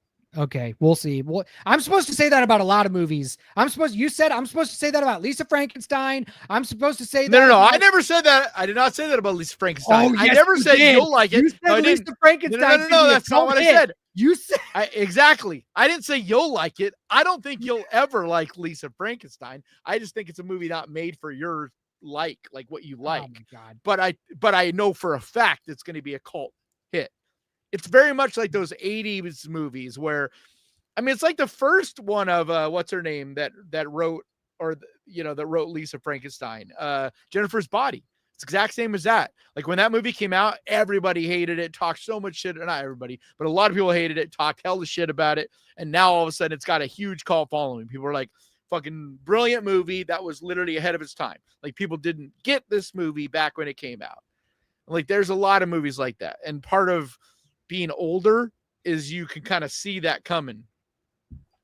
And like Lisa Frankenstein, then I guess only time will tell. But this is one that I think you'll actually appreciate more in time. Lisa Frankenstein, you'll always be like, that movie's dumb.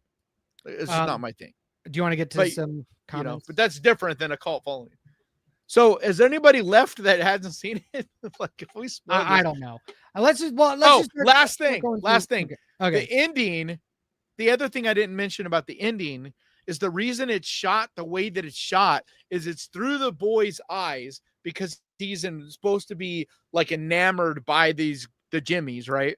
And it's shot the way it is because it's literally shot like a Power Ranger. So, like, people have framed it up. It's actually exactly like a Power Rangers fight.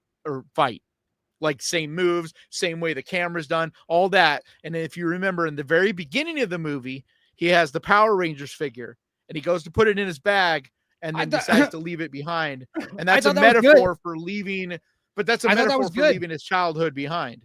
Yeah. But that's the reason that that's the reason it's begun that way. And it ends with that. And that's what's supposed to show you that this is through the boy's eyes. Where'd you go? I had to turn. Am I better? A little bit better lit now. I turned a light on. It gets so dark so fast. I can't keep up. But I turned a light on. So I should be better lit. But that's my point of the ending. I'm not saying you should like it.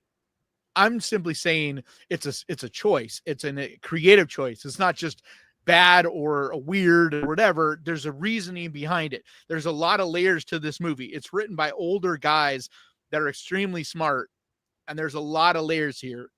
It's more than a competent movie. It's an expertly made movie. It just, I disagree. certain things about it may not work for everyone. Like, I'm not saying that you should like this movie.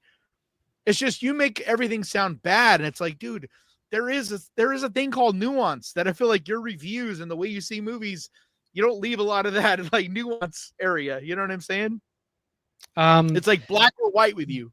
I mean, no, there is nuance in writing. There is nuance in good writing. And if you are good at writing, if you are good at writing nuance, then your audience is not going to have a hard time figuring out what that is. But if you're not I'm talking about your way of reviewing movies. It's like you don't have nuance in there. It's like black or white. And so it's really hard to, like, you either think a movie is bad or it's good. Like, there isn't, because there's varying degrees of good and varying degrees of bad.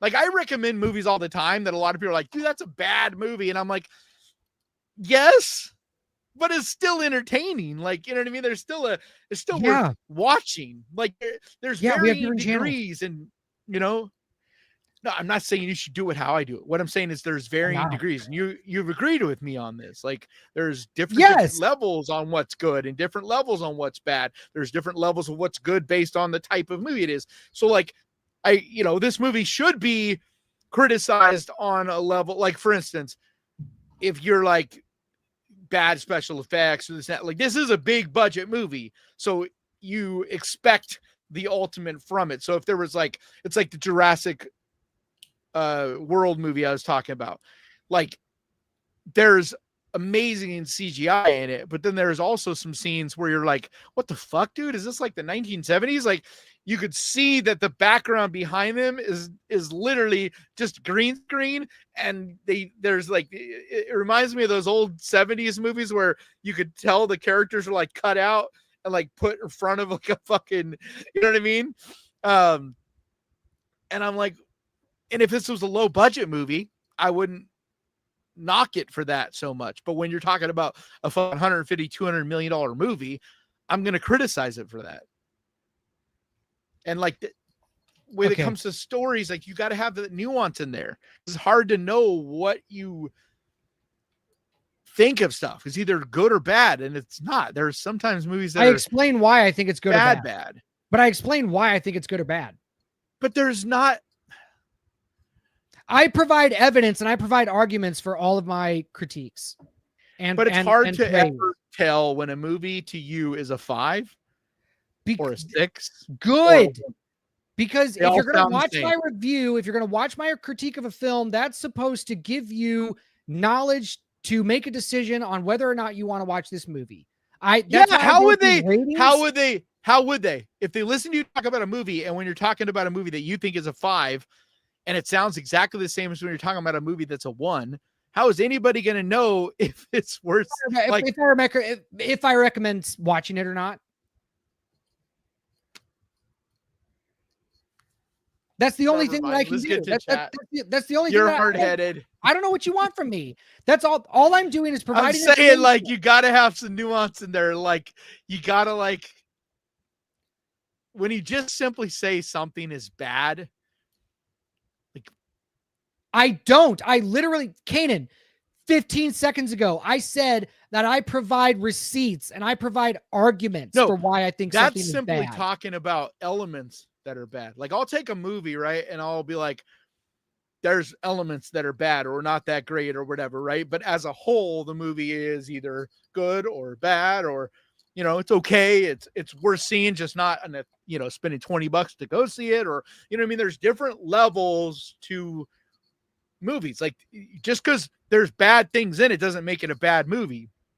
But what I'm talking about is, it's hard to tell with you a lot of times. Like, you know, like, I know you think people hear you, but it just sounds all negative. And it sounds like you don't ever want to recommend almost anything.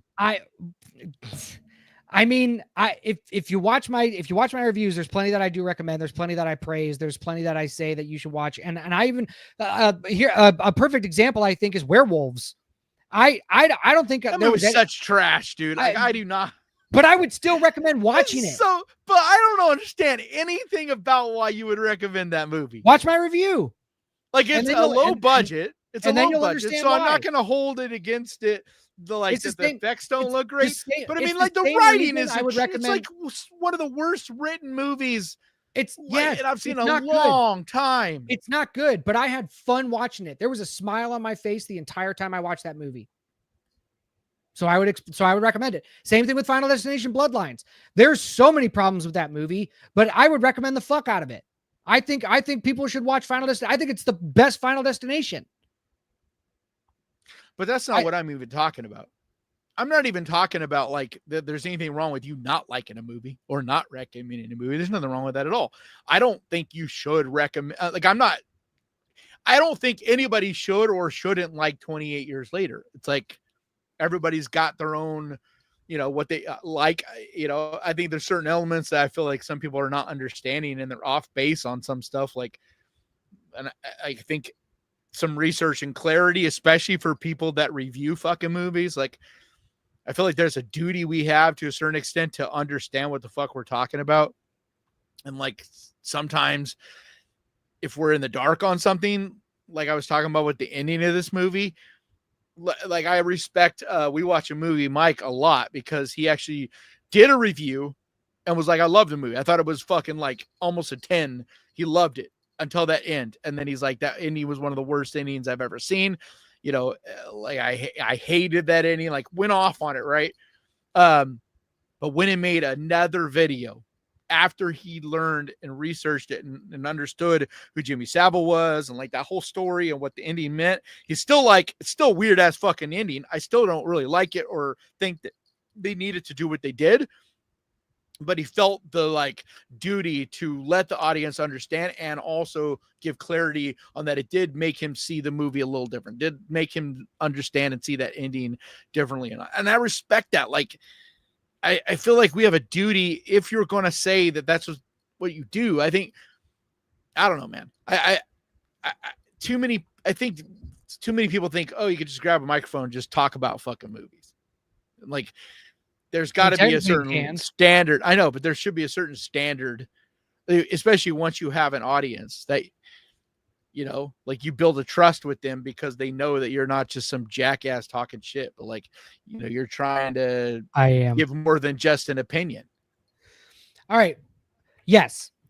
Let's go through these comments because we have quite a few and I want to address some of them and let's try to not address every one of them, but I want to read through quite a few. Gaston says, DJ and Kanan on 28 Years Later. Let's get ready to ramble. That's true. B Movie Theater says it felt like a 1 hour long first act and a 1 hour long second act movie. It was. I don't understand that. Hold on. I don't understand that comment. Like it literally was. It's like a 2 hour movie. The first act is he's just meaning there is no middle act. He's saying there's no third act. There's no ending. Oh, yeah. It just stops. I know. And that's what I'm talking about it being a part one. Right. I'm not saying bad. That's my issue, dude. You got to say things besides bad. Because I do agree. It's bad to do that. I understand criticism. I understand that element won't work for a lot of people. I personally still wish that it had more of a conclusion for the first movie or whatever. I'm not disagreeing with that. But when you go and you just say bad, that's so definitive. Like yes. Like you got to elaborate. You can't just simply say all right, everything here's is the bad. elaboration. In terms of good and bad endings to movies, if we look at movies, but there's a lot of in between is what I'm talking about. And we look at and you see what are the movies that have the best endings and what are the movies that have the worst endings. And where does 28 Years Later, where does that ending fit between the best and the worst ending? In the middle. And it fits closer to the worst. Because but it doesn't make it bad. That's why I mean it black and white, dude. It's cartoonish. You gotta say, It's silly. It is totally You can say, inconsistent I with don't the like rest the of ending. the film. These are It the has reasons nothing why. to do I don't think the with the ending works. story. These are the reasons why. But when you just simply say bad. No, I literally just gave you all the reasons why it's bad. But when you say bad, that is literally making it on the same level as like the worst endings of all time. I thought it was. I thought it was a terrible ending. But that's still my point. Quality. There's quality nowhere wise. to go. There's nowhere to go. Yes, up, better. Make a better decision to end your movie. But if all you say is good, and every ending is either good or bad, there's no nuance in there. How do you not understand what I'm saying? It's like saying everything is black and white. There's no gray. But we're not talking about a movie that had an okay ending. But we're not talking about a movie that had an okay ending. We're talking about a movie that had a bad ending. I just don't really think it has an ending. I would agree with that. So that's a bad way to end a movie. Is to not have an ending. I'm not saying it's a good. What I'm saying is there is nuance in there. Okay. It's not the worst thing I've ever seen. We have so many. I understand what they're doing. I do think it could have done a better job. I do think that there's probably ways that this movie could have been ended better. I'm not arguing any of that. What I'm saying is like, you can't, if you just say black and white, you just say good or bad.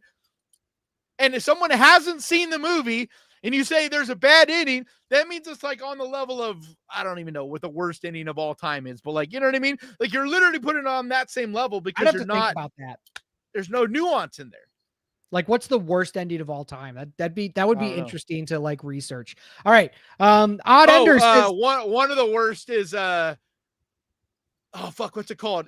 I don't know if you've seen it, but it's like a found footage type of possession movie. But at the ending, they get like in a car accident and the screen goes black and a website address comes up. And these motherfuckers expecting you to go to their website to like get conclusion to the ending of their movie or whatever. Like, I don't think I've seen that. All right. What's the name of that movie? Odd Ender says it's yes. It's actually not the worst movie ever. It's just the ending is atrocious. Odd Ender says yes. Thank you, DJ. The voice of reason, not just outright rave reviews. You're welcome, Odd Ender. What are you talking about? Dude, people like that drive me nuts because you're not paid attention. Because I've seen a lot of negative or mid. I haven't seen really a lot of negative reviews for 28 years. I've seen a lot of mid. Like most people are towards the mid because most people can agree it's a well-made movie. There's things they don't like about it. A lot of people are kind of more along the lines of what you were saying, that first act is awesome. And there's moments in the rest of it that are really awesome, but on a whole, they were disappointed. It's mid. But like, I don't know who they're talking about because like Cody Leach didn't give it a very good review. Sean Chandler didn't give it a very good review. Like, there's a lot more negative reviews for 28 weeks later than there were rave reviews. Even mine wasn't a rave review. All right, well, let's get through these. Tamara says, am I the only one who shows up to these just for the disagreements? No, that's our audience. No, it's kind of hard. Yeah, Casey says, Tamara, which no. Is we good all know. because we can't help ourselves. Casey says, Tamara. We don't try to argue. Like, I swear to you guys, this is actually authentic. It just happens. We all know what we're walking into. Darn good stuff. Jack says, there's the arguing I've come to know and love. See, like this is what we are serving a consumer need right now. Nightingale, hot take. I actually enjoyed the ending of 28 Years Later. I guess that's not necessarily a hot take anymore. South London Reseller says, I'm a Brit and loved the ending. I do think it is a hot take. And I do think that is mostly Brits. Like I was explaining earlier, like Odd Ender says it's like Brits understood the ending of this like a lot more, and so they liked it and appreciated it a lot more. Because it would be like us seeing a reference to Elvis, or you know what I mean? And like we would immediately get it. It'd be like that's referring to Elvis. Yeah, but just because we didn't grow up with it. But just because a movie ended with a reference to Elvis doesn't mean that I'm gonna automatically think it's a good ending just because I know what it's referencing, right? Like I can still be like, that was a shit ending. I know it's about Elvis. There's a lot of layers to it that a lot of people like, because it's not just people in Brit. Like, you haven't seen the documentary on Netflix, right? The documentary of what? Of Jimmy Savile. No, I haven't. Yeah, but it was like a pretty big, and I think that's their thought was, yeah, we're That's British, fine. so everybody in our world in Great Britain is gonna go what we're going for. But they also thought because that documentary on Netflix was like one of the biggest documentaries in the last couple of years. So like their thought process was as well that most people are going to get this. I think a lot of horror fans don't watch a lot of those documentaries though. So let's say we have a movie that's a zombie apocalypse movie and it's a darker tone. It deals more with themes of, let's just go with 28 years later with, you know, a boy becoming a man and rejecting, you know, his father. And at the end, they're dressed up as Michael Jackson. No, at the end, they do a Tiger King ending. Is that a good ending? Because the Tiger King was just as big here in the States as probably this Jimmy Savile documentary. That's not the reference. This is meant. No, what I'm saying is I think they overestimated that an American audience would get what they were going for there. That's all I'm saying because of that documentary. Yeah, they didn't make it. They didn't make it. They made it for a British audience. There's a lot of stuff in this that I didn't know, like a ton of little references and stuff throughout this movie. Like I guess the whole bricks. What's it called? The Brexit. Yeah, this is a whole allegory for Brexit. Yeah. Exactly. Whatever, so like, there's a lot of stuff. I can buy that. That's fine. I can buy that. I do not buy the ending of 28 years later. All right, we got to keep going through these. We got it because we got a lot to go. You should. I'm not saying anybody should like it. I'm just explaining the you know, it's closer for us to understand. It would be like if at the end of this, these dudes showed up in Michael Jackson outfits because the world ended around the time when Michael Jackson was still seen as like a superstar Michael Jackson, and not after we learned all these things about Michael Jackson. And like that's the reference point. Sure. It's not so much that it's Jimmy Savile. It's that they're referencing the world ending at this point, and like the rest of the world's moved on, but like these characters in this world, it's like they're frozen in time, you know. Sure. And so they use Jimmy Savile as like, because he was a huge pop icon in their minds when they're writing this. Sure. Okay, I want to get through these. Sorry, I want to get through these. Onander says it's like Guy Ritchie came in and guest directed. Hard disagree. What? This didn't feel like a Guy Ritchie movie at all. I don't know. Yeah, I don't understand that at all. Maybe the trailer, like I don't actually understand at all. Like Guy Ritchie's had is a very unique style. Like I feel like this movie is very unique style. Have you seen? Sorry, I do understand it not working for everybody. I'm trying not to go off on a rabbit trail here, but I have to ask: have you seen that video of the Guy Ritchie directs Lord of the Rings? What? Oh. Have you seen that video? I know we're talking about Lord of the Rings a lot, but I mean, man, who the fuck? No, why are you doing that? I hate that it's doing that now. What? I don't know what settings I changed or whatever, but it's like when someone calls my phone, now it's directing it to the computer. Oh, like I don't know what setting. Yeah, it's like well, okay. So did you hear what I said? No. Oh, okay. I said something about Lord of the Rings thing, and then. Yeah, have you seen that video where it's like Guy Ritchie directed Lord of the Rings? Mm-mm. Oh, it's hilarious. I'll send it to you. But anyway, B Movie Theater says I feel like the ending was setting the tone for the next movie. Yeah, probably. Yeah. Stephanie says it was, but that doesn't mean anybody should or shouldn't like it. Like I'm not judging anyone that didn't like any. Like that's what people got to understand, man. Like just like I keep going on about, like things aren't black and white. Like. I can think a movie is great and appreciate and love a lot of things about it. And yet a lot of people are not going to like it. And that's okay too. Like everybody doesn't have to like the same things. But when it comes to DJ, a lot of the argument you guys hear between us, except him, it isn't me having a problem with him liking or disliking a movie. It's me directing my criticism towards him as someone who reviews movies, is someone who, because there's two ways of doing this. You can be a fanboy and just talk about, you know, your likes and dislikes. Okay. But that's not what DJ is doing. DJ is trying to be a critic and critique a movie. It's like, there's a very different thing. Like if DJ was just doing a fanboy thing, I don't give a fuck. Like you could say movie's bad, good, whatever the fuck you want to say about it. You're just a fanboy. Your opinion is only as much as people put on it. But it's like with me, I'm not a fanboy, like at all.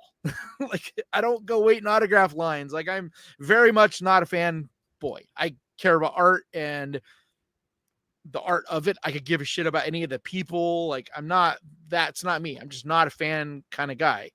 But I'm also not a critic either. It's like I don't study the like DJ much more studies the art of film and understands the technical elements of it, right? I don't, and I don't give a fuck about learning a lot of it either. It's not like otherwise I would. So like I fall somewhere in that weird zone, you know what I mean, where I'm not the fanboy kind of people. Because like I think what I'm talking about is like, say Cody Leach. When Cody Leach started, he was much more of like the fan type of reviewer. And as time has gone by, you can see he's become more and more of an actual like critic, like a legit critic. And like Sean Chandler, the same kind of thing. And a lot of us, it's like as you do it, you become more and more of the. Anyway, get to the chat. Get back. Oh, okay. Sorry, I was just I'm trying to.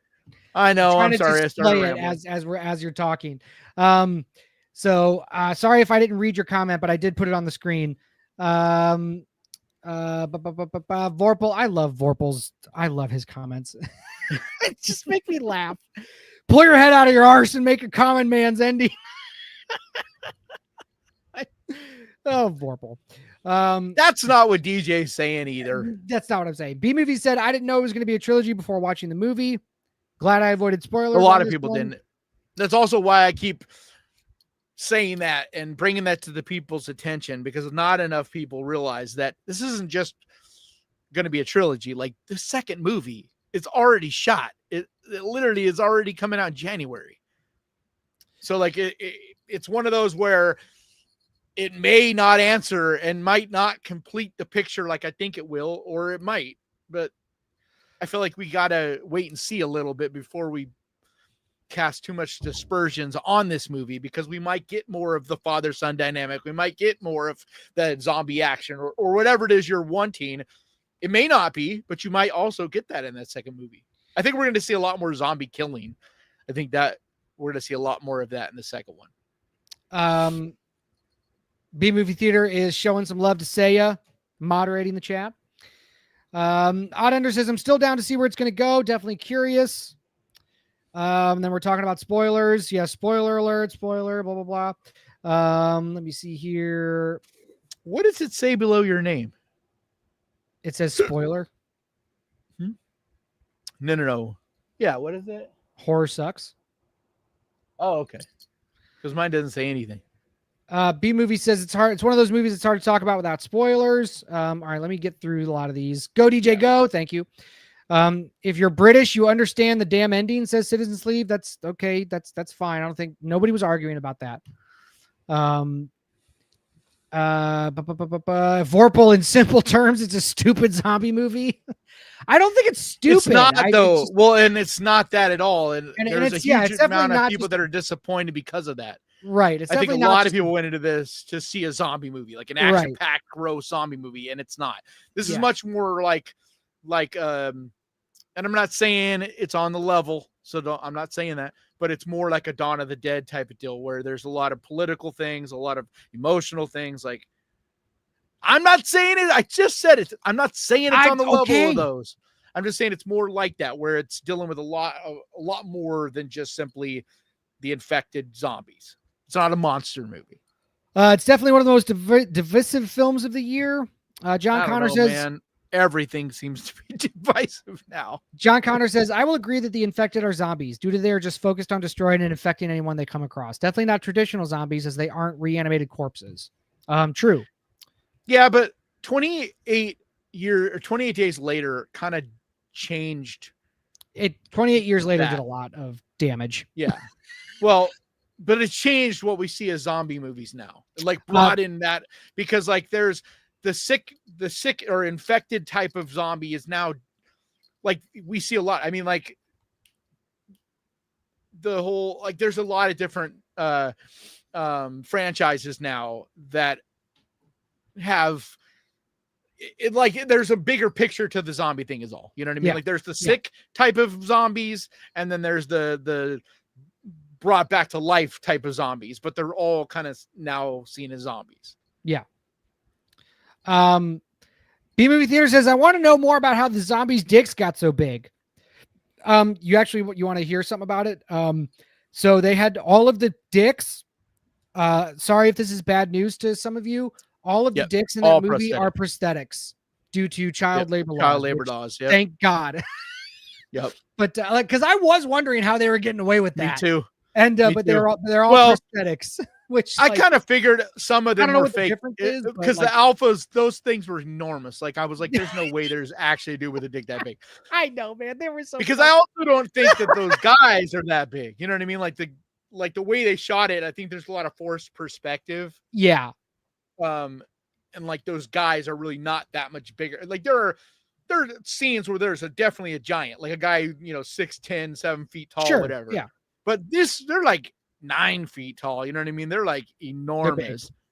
And like normal penis like proportions to a human, especially flaccid, is not like that big. They don't change. But I was wondering how they did that. But I kind of get like what the reasoning behind that was, though, is there's a lot of elements of like monstrous type of things, and it's like some of it is there to shock you and feel disturbing and like jarring.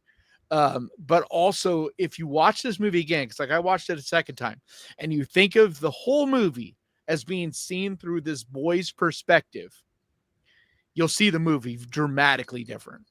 And like the moment I heard the directors talk about that, or the filmmakers talk about that, and how the idea behind this was this whole world is through this eyes of a boy, meaning like maybe the alphas are big, but not 9 feet tall. Maybe their dicks were big, but not, you know what I mean? But it's like in the mind of a boy, everything is like, because I remember, for instance, when I was a kid, when we were traveling across country and we went to Texas, and I had this old man tell me that everything is bigger in Texas, even the dick sizes. So the urinals have to be bigger, right? He told me this. And in my mind's eye, when I remember it back now, I remember walking into there thinking the urinals were so big. But in reality, they're the same everywhere. But because that was in the mind of a little boy, like in my mind, I'm like, holy shit, these urinals are huge. Like, you know what I mean? So yeah. I think there's a lot of things in this movie that are a little bit like fantastical to kind of show that, symbolize that. Citizen Sleeve says, wait, I got to bring my white screen back up. Yes, that's how a trilogy works. Incredibly intellectual comment. I'm not sure what you're referencing there. But there's different ways of doing trilogies, man. Like some of them are very like each one is its own thing, even though they're all connected.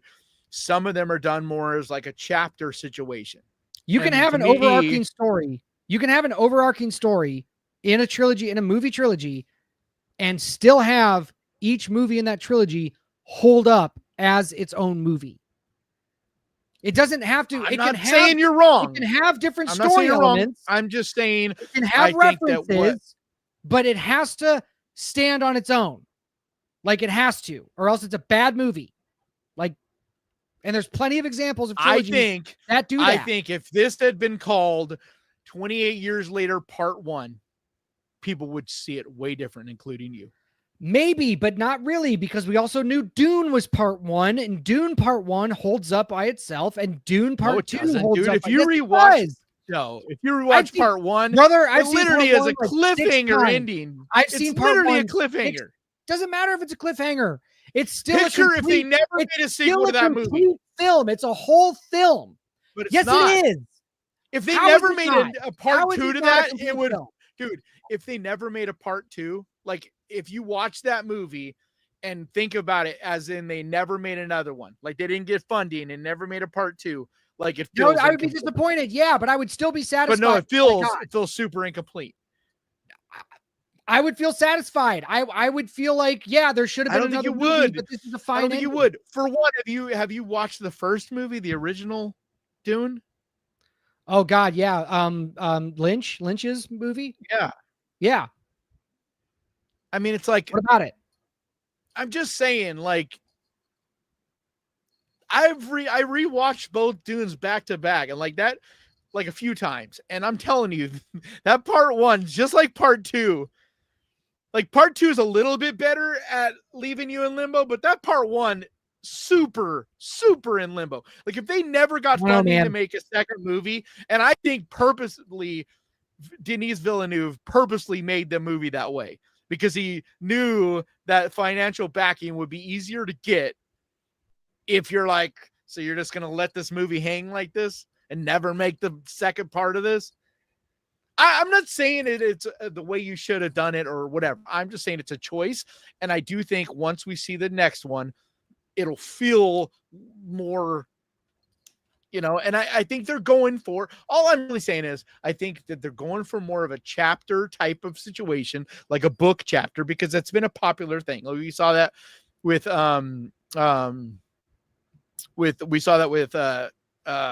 Netflix thing. But we're seeing more of that. More filmmakers. It's like a new experiment thing where they're making things in chapters. Like The Strangers are doing it, where it's all like you're green lighting and Strangers movies aren't very good. Dude, from what I've heard, they like basically completely remade. They already had shot, completely finished part 2 and 3 of The Strangers. And from what I heard, they completely went and like basically remade it again. And based on that trailer, which is another show that just came out, like based on the trailer, it looks like a dramatically different fucking movie. It's like, I don't know what, it does not look like that first movie at all. Like this one's all like crazy, violent, action packed, like all kinds of shit. It doesn't look at all like that first one.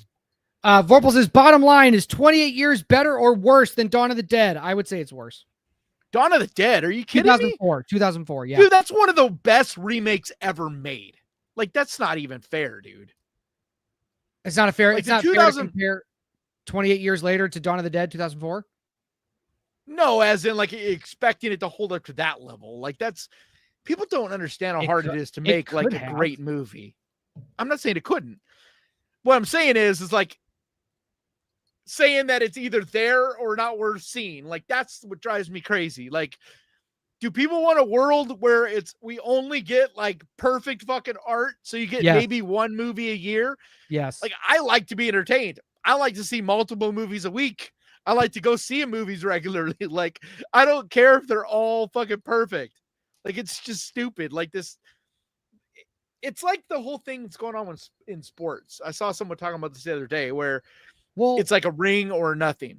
And like we treat our athletes like if you don't win a ring, it's like your career was pointless. And the like internet, you know what I'm talking about? I don't think fans do that. I think the internet. No, fans are the worst, dude. The diehard fans are the worst. Sports. I don't want to talk. I want to get through these fucking comments. It's so funny. I like you have. I don't know what that is about you, but you have this like it's like almost like an OCD thing when it comes to the comments. Because you know why? You do realize like, because if we ever get big, the chat drags us through the mud. Every time we don't acknowledge them, they're like, they're just ignoring us. We're going to talk to ourselves. Blah, blah, blah. And it's like, I'm trying to fucking engage. I'm trying to engage. But we are. People don't want us to just read their, like it's people, most of the people that regularly show up weekly, they don't want us to just read their comment. They want us to read it and like acknowledge it and like, elaborate on it. All right, I'm going to stop. There was actually one that I did honestly want to like read. Yeah, definitely. Keep going. I'm just saying if we don't comment on them, what's the point in reading them? Saya says I hated 28 weeks later. Now you're making me feel bad about reading comments now. Now I don't want to. She hated it. What? She didn't finish 28 weeks later. That's what she said. Oh, weeks. Yeah, weeks. I thought she said years. I'm like, what? Oh. Like I could see not liking it, but you didn't even finish it. But no, I don't think weeks is that bad. Like not worth watching. I just think that it's not a great movie. I saw it once and was like, that's crap, and then just never wanted to watch it again. I think you should rewatch it. I think if you rewatch it, you might appreciate it more. It's still not great, but there are some cool ideas in Weeks and characters and stuff. And like the whole relationship between the husband and wife and like that. Or Sleeve. It's so tragic and fucked up. It's like a really good idea for a horror movie. It's super fucked up and bleak, but they need to get them out fast if they're taking this route, but if it gets delayed, then I could end up changing how I feel about 28 weeks later. Okay, I don't. It's not delayed. It's coming out in January. It already has an official release date. It's done. Stephanie says Like, smoke they're break already time. promoting Stephanie, it. I hope you're back. Okay, there's blah blah blah. Disney's been trashed for a while. Yes, they have. What did that have to do with anything? They were talking about Disney, and I think it was back. We were talking about marbles. Stephanie, I made Stephanie laugh. Apparently, that's good. I like when I make people laugh. Let me see here. Blah blah blah blah blah. I think we see people are two commenting things on my going cat. on, which is why a lot of people are so here it is. disappointed and angry at Hollywood. It's like you got this struggle between Hollywood that is just simply trying to pump out as many as they can to make as much money as they can. And then you got the fans that have unrealistic expectations. It's like we have this like what's an chasm unrealistic in between. expectation? Why is wanting a good movie be having an unrealistic expectation? No, wanting a good movie, there's nothing wrong with that. And that's what I mean, where they just want Disney or the Hollywood needs to spend a little more time on making quality. Yes. Because like they always talk about like you hear people all the time talk about nobody wants to go to theaters anymore. And it's like bullshit, dude. The good movies are still making a killing in theaters. People go to theaters for good movies. Exactly. Back in 2020, in the middle of the pandemic, or 2021, fucking Spider-Man No Way Home, sold out, made $1 billion. So yeah, $2 billion, argument, I think almost $2 billion. Yeah, exactly. And so like that argument, it's not an argument. It's that movies are so bad. People are not going to the theaters. It's not that people don't want to. No. What I'm saying though is both of the extremes are a problem. Like Hollywood needs to start spending time and making quality movies, and people will in turn support that, and they will make money. Making this idea of as fast as you can make them, is not the way to go. Like make them quickly, but if you're not making good, it doesn't matter how many you're putting out. People won't see them. You're going to lose money. Right. And on the other end, fans need to stop expecting every fucking movie to be like a masterpiece. They're not. Like the greatest bullshit. They just want it to be good. Dude, the fans, the way they talk about certain movies, I'm like, are you fucking kidding me? Like people that are like, like a good movie, and they'll be like, well, it's not as good as blah, blah, blah. And it's like, that's one of the greatest movies of all time. Like, what? But what movie are they talking about? Like a movie like Ex Machina. We're gonna be like, that movie is so good, right? And you'll have a bunch of people that are like, it was all right, but it's not anywhere near as good as The Thing. You know what I mean? Or something. And it's like, what? I mean, yeah, you're always like, no, but I'm telling you, there's a ton of that, and that's a problem too. Like unrealistic expectations. Like a movie doesn't have to be The Thing, doesn't have to be The Shining to still be a very good movie. Yes, but Hollywood has been putting out not only bad movies, they've been putting out gutter trash. Well, no, so that's why I said I started with Hollywood. You know what I mean? I started with that they need to focus more on making quality stuff and stop saying that people just aren't supporting movies in theaters anymore. It's like, no, they're just not supporting your bullshit. Right. It's like both things are a problem. It's, same with politics, right? It's the extremes. The extremes are always the problem. People need to live in that in between, which is why I love companies and I praise them constantly. Companies like A24 or, you know what I mean? It's like, they're not just trying to pump them out as fast as they possibly can. Every movie they make isn't necessarily always a home run, but they try. Like every one of their movies, they're at least original. Like they're trying to put out good movies. Like they're not just trying to put out everything. Like that's why I get angry at Blumhouse, because Blumhouse's model is just make as many as we possibly fucking can. You know what I mean? All we need is like one making a year, one making every other year, and we're making money. But that's their model. It's a TikTok model, and all right, I hate it. I want to move on because I want to address this. Yeah. Citizen Sleep says Two Towers is not, quote, supported by Fellowship. You're talking nonsense. Tolkien certainly didn't think that. Utter bollocks. Well, Tolkien didn't write 3 books. He wrote 1, and it was split up into 3 books by the publishers. And I'm not talking about the books. I'm talking about the movies. And no, The Two Towers is not supported by Fellowship. Two Towers is a continuation of that story, but that movie stands on its own. It has its own story with its own characters, new characters that it also introduces that the characters from the previous movie come into support. But you can watch The Two Towers and you can see a complete movie. Same thing with The Return of the King. You can watch The Return of the King and you can see a complete movie. If Yeah, each of these movies were I not part of the 100% trilogy, they are agree with still, you. I I know. 100% agree with you on this one. Let me just finish because this is for other people who might think like this, or maybe who don't necessarily think like this, but want some explanation. This is a good opportunity for that. And so that's what I'm saying by if you're making a trilogy, the movies need to be able to stand on their own, not be and the propped up. Hobbit is like the opposite of that, where it's Right. like each movie didn't, and like they Right. really suffer because of that. And like, because I watched the first one, wasn't interested enough, so I ended up not even watching the second two for like a while. You know what I mean? I definitely didn't see them when they came out in the theaters. So I was just like, right, there wasn't enough. They tried to spread it out over 3. I don't know what they were thinking, dude. It's money. Like, how do you take one book? Terrible. Yeah.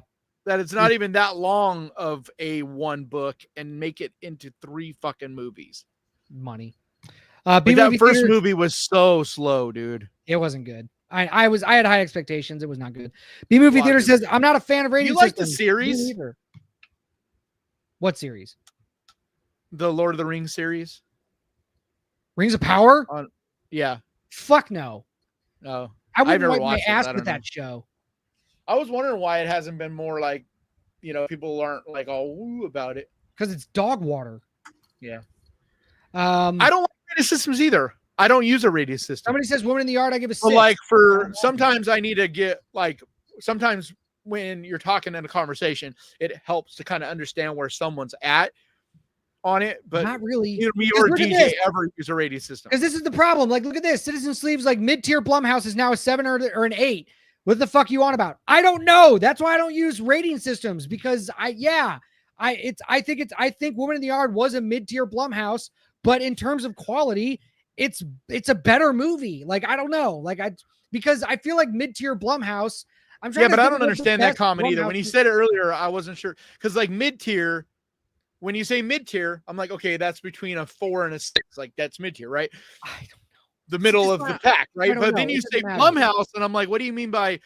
Because when you're comparing Blumhouse movies, for me, this is like one of the better Blumhouse. So like, as far as Blumhouse, this would be a top tier Blumhouse. You know what I'm saying?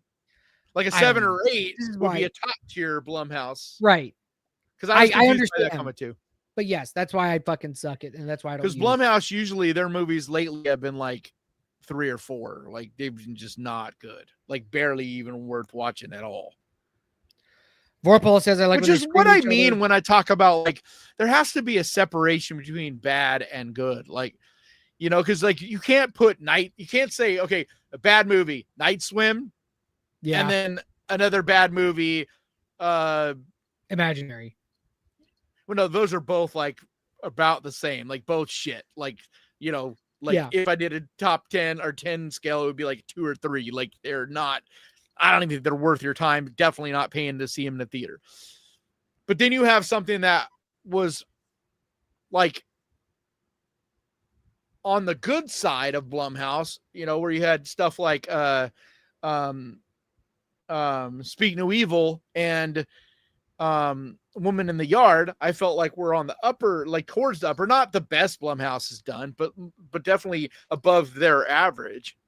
But it's like, there's got to be that in between. So that's why I'm always like pushing you on bad. Like, what is bad? Like, if you say bad, it just makes me immediately think, like on that bottom tier of movies like Imaginary, that's bad. Night Swim and Imaginary, that's bad horror. That's bad horror movies. So like, if you say 28 years later is a bad horror movie, then I'm like, that means you're putting it on the same level with those. That's the problem with not using a numbers thing, but also not having other terms than just bad and good.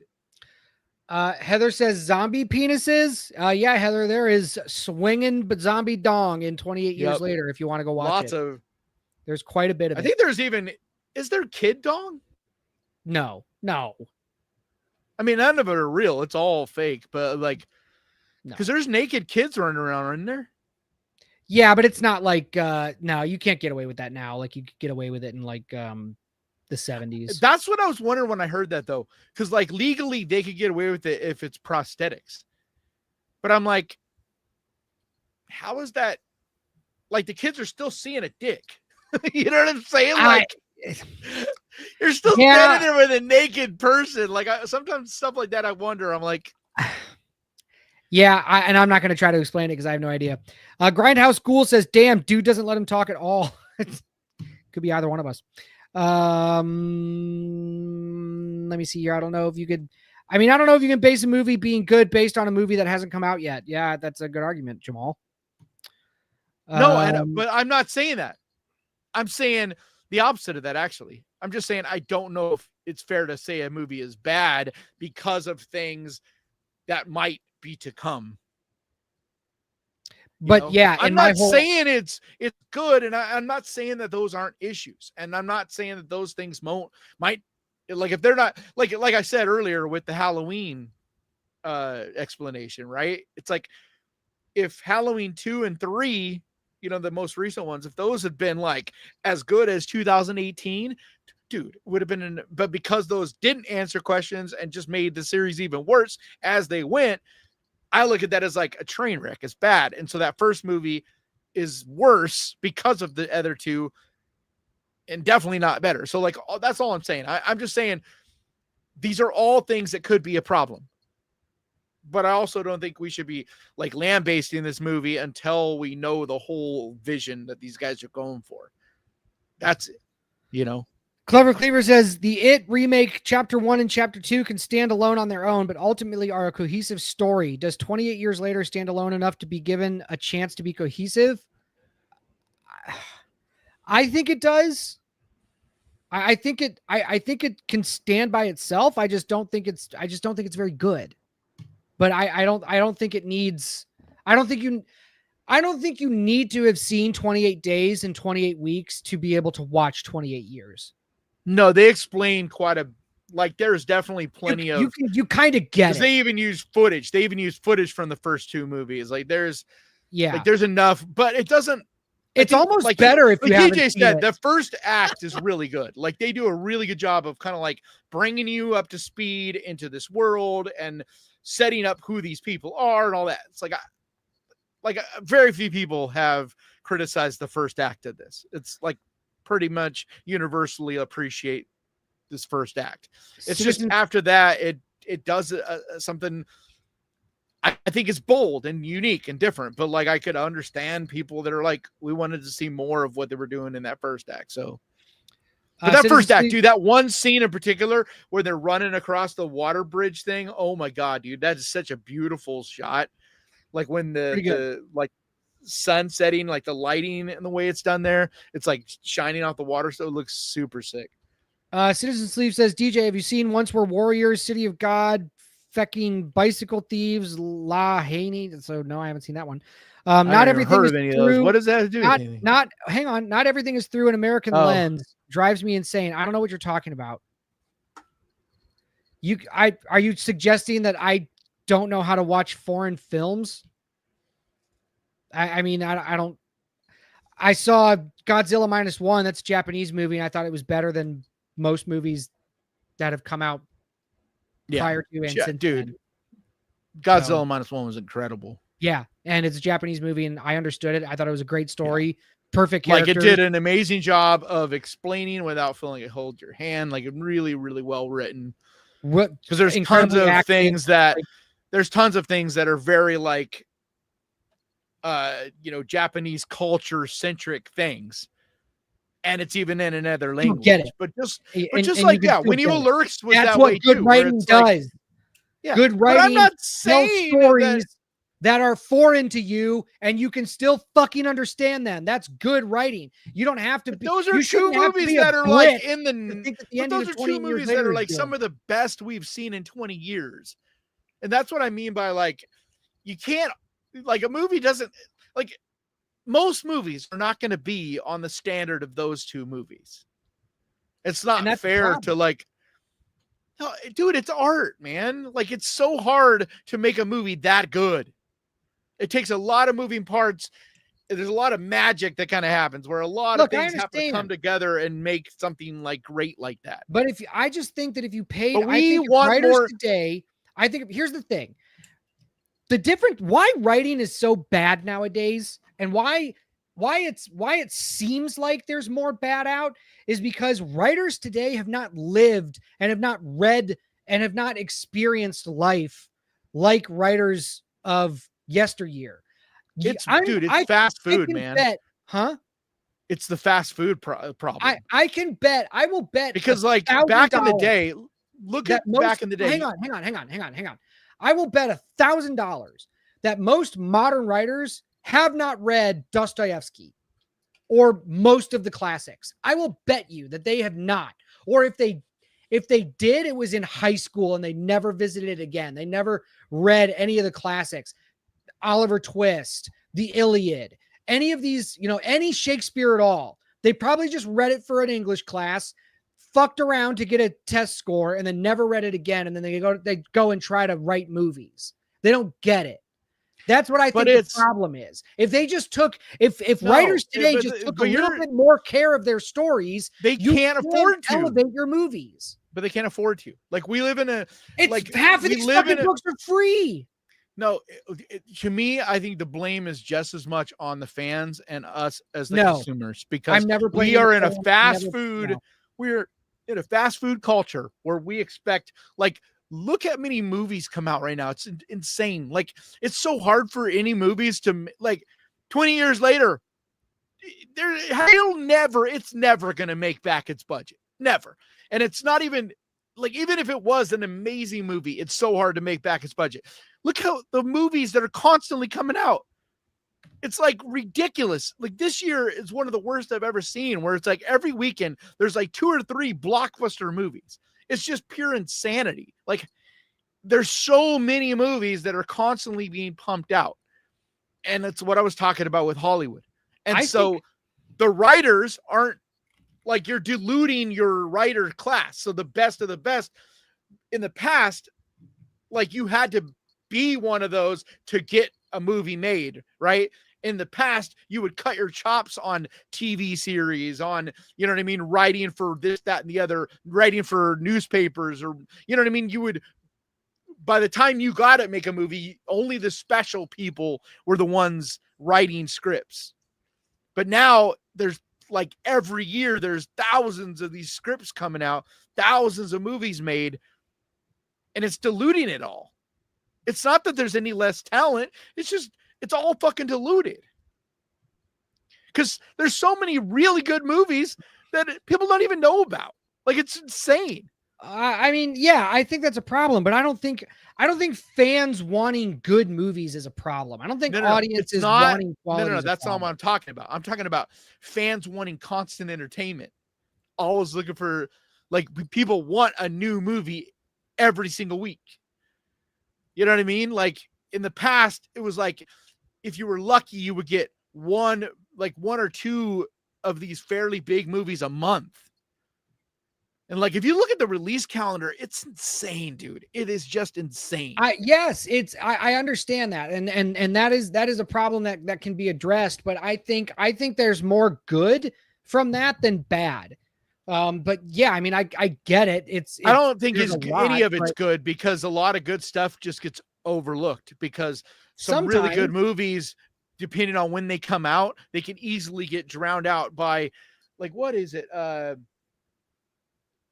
Like there, every year there's a number of really good movies that almost no one knows about because they come out in theaters.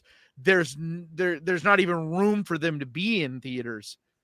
You know, you have, like, what is the last, like, really good that we could all agree on? Like Oddity last year. It was really good. Barely was in theaters. Barely anybody knew about it. You know, like, yeah, but I'm not necessarily sure more people would know about it if we were back in, let's say, the 80s or 90s when you had, we would, because you were going to go see whatever was new in theater. I don't think that movie would get made, is what I'm trying to say. Maybe not. So maybe not. But the writers, you have to, no, but the writers and those artists. But you have to look at it that way. Either the movie gets made and it has a chance to be seen and it has a chance to catch on and maybe become, you know, like a cult, or it never gets made. But I think it would. And I think in a case like that, We don't know. Maybe that movie might not have gotten made, but that writer, that director, those artists would have had to cut their teeth. And by the time they got into a point where they had like built up a resume to where they could get a movie, their movies would be seen and they would be better for it. Yeah, that's all I'm saying. saying. I agree that I like that there's more thing, like, you know, it's just like the YouTube thing, right? There's so many people like myself, even that like we just get completely drowned out because there's so many people doing, you know, content like this. If I was doing what I'm doing 10 years ago on YouTube, I would be like, you know, 1 million subscribers. You know what I'm saying? Like, I'm not even saying I'm that good, but the point is, it's just like there's so many people doing it, but I'm not. You know me, like I'm like like so hard on myself, but like there is like it's such a big pond now, and it's like it's that whole adage of a big fish in a small pond versus going to like LA and now you're a little fish in an enormous fucking pond. And there's so many fish, and it's like that's the problem. Well, it depends on who you talk to. There's not a lot of people left in LA anymore. I just think back in the day, the cream of the crop rose up, you know, because now people that are making a movie maybe weren't making a movie back then, but they would have wrote a book. You know, McCarthy might not have made Oddity into a movie. He probably wouldn't have, right? But he would have made it into a book, and it still would have existed. It's like Maxwell saying we're not holding the talent to the standard because Hollywood is constantly pumping it out too fast and not worried about making good stuff. They're just worried about making a lot of stuff. And the fans are part of the problem because as long as we keep wanting new stuff constantly, this fast food type of mentality, instead of being patient, we're wanting everything to be like the greatest thing ever, but we want something every single day. Like Netflix has so much content you could never watch it all in a lifetime, right? Right. And yet people are still constantly wanting Netflix to drop new stuff. Yeah, you know, I don't know. Maxwell says, I love your style, guys. I also review horror movies, so it's great hearing others' opinions. Love it. Keep it up. Thank you, Maxwell. What's your channel, Maxwell? Yeah, you keep it up. Well, yeah, what's your channel? Heather says I stayed, but it'll be a while before I see it. So okay, I don't know. Sorry. I'm trying to find original comments. There's a lot of what we said that is spoiler, but it's also kind of like out of context. It doesn't do a lot for you. Like you have to, you know what I mean? Like this is one of those movies that there isn't like one crux moment that's spoiled. It's not like there's a twist or there's, you know, it's one of those, like, it is very much like a Odyssey. Like it has that real vast journey kind of element. So there's a lot of little moments and things that happen. Sorry. I'm adjusting. What did you think of the pregnancy scene? I thought it was pretty cringe. I thought it was awesome. Fucking gross and not like anything that we've really seen. Everybody keeps saying we have the Dawn of the Dead, but that's totally different. It's different. I don't want to get into that. I don't. Yeah, it was gnarly, but I had a lot of story and plot problems with it. But you know, I wouldn't be me if I didn't. Citizen Sleeve says, I look forward to watching DJ's film. I'm sure you do. And you're probably going to tear it to shreds, which is fine. And I welcome it. Casey, we waited quite a while for a new werewolf flick. I have to watch it. Even James, I agree. Most of Netflix is shit because it's too diluted. It's like Siskel and Ebert had it right. They're constantly releasing bullshit. Are you talking to people out of order? It's just popping on the screen. Casey says, DJ, you did it to yourself. I don't know what did I do to myself, but whatever it is, you're probably right. When you guys write a comment, make sure you remember that we may not read that comment for 20 minutes for an hour. Yeah, or that. James Hughes says hi, James. You don't have to get every comment. Dude. I'm not. That's part of what we don't get. God, I'm not. I swear to That's God. part of what we don't need. Like that one did not need to go on screen. Yes, it did, because it was his first comment of the night. Mr. Wonderful said, I side with DJ. Thank you, Mr. Wonderful. Paul Walker, Texas Ranger, says 28 years was all right, but bring her back as the title of the summer without a doubt. I would agree with that. And we still have to see Together. Yeah. But yeah, and, right now, bring her back is it. I think Weapons could be, also, what's the one, the walking one? The Longest Walk. Yeah, The Longest Walk. That's another one. Yeah. But I mean, there's a lot, because Black Phone 2, I think, has potential to like surprise us, because I wasn't that big on the first one, but this one looks like it could be a lot more fun and like do something different and unique, Yeah. See, I still think it's a tough one for me, but I still put Sinners on top. Oh no, I think Sinners is a better movie. Sinners is great. Sinners is a better movie. Bring Her Back is probably the better horror movie. Yeah, but I think Sinners is a better movie. I don't know. That's tough. They're both great. Sega says DJ needs merch that says it's a bad movie just to piss off Kanan. Can you imagine just a t-shirt that says it's a bad movie? I would wear that. I don't get mad. Like, you guys got to understand. Like, I'm someone that just I don't get mad. Like, if I ever get mad, you'll know. And I'm very much like the Incredible Hulk. You would not like me when I'm angry. Like, I don't like me when I'm angry. Stephanie says, make the shirt happen. I'm just a passionate person. Like, I'm just excitable and like passionate. I'm never actually mad or upset at DJ. I love these kind of conversations and stuff, because it's like, but I love this kind of stuff. I love debating. Like, I'm a passionate debater. So it makes you so it makes you think. But like, it doesn't make me angry. You know what I mean? Like, I don't understand that. That's why I don't understand why people can't have conversations anymore. Casey says, like, you could disagree with someone. Why do you got to get mad? Like, just because someone doesn't agree with you, like, because if you disagree with somebody, it's a personal attack on them and blah, blah, blah. It's because they're a bunch of children. Yeah. Casey says, amazing guys. I don't think any of us on 2 channels have asked a single question yet this go around. Hey, David says, DJ, you need a mute button for Kanan so you can finish talking. Yeah, but I wouldn't use it. That wouldn't matter. DJ knows I would still be up here, like, not even realizing that he had muted me, because we actually do have a mute button. He could. Yeah, I can definitely mute him if I want to. Like, I can, like, see.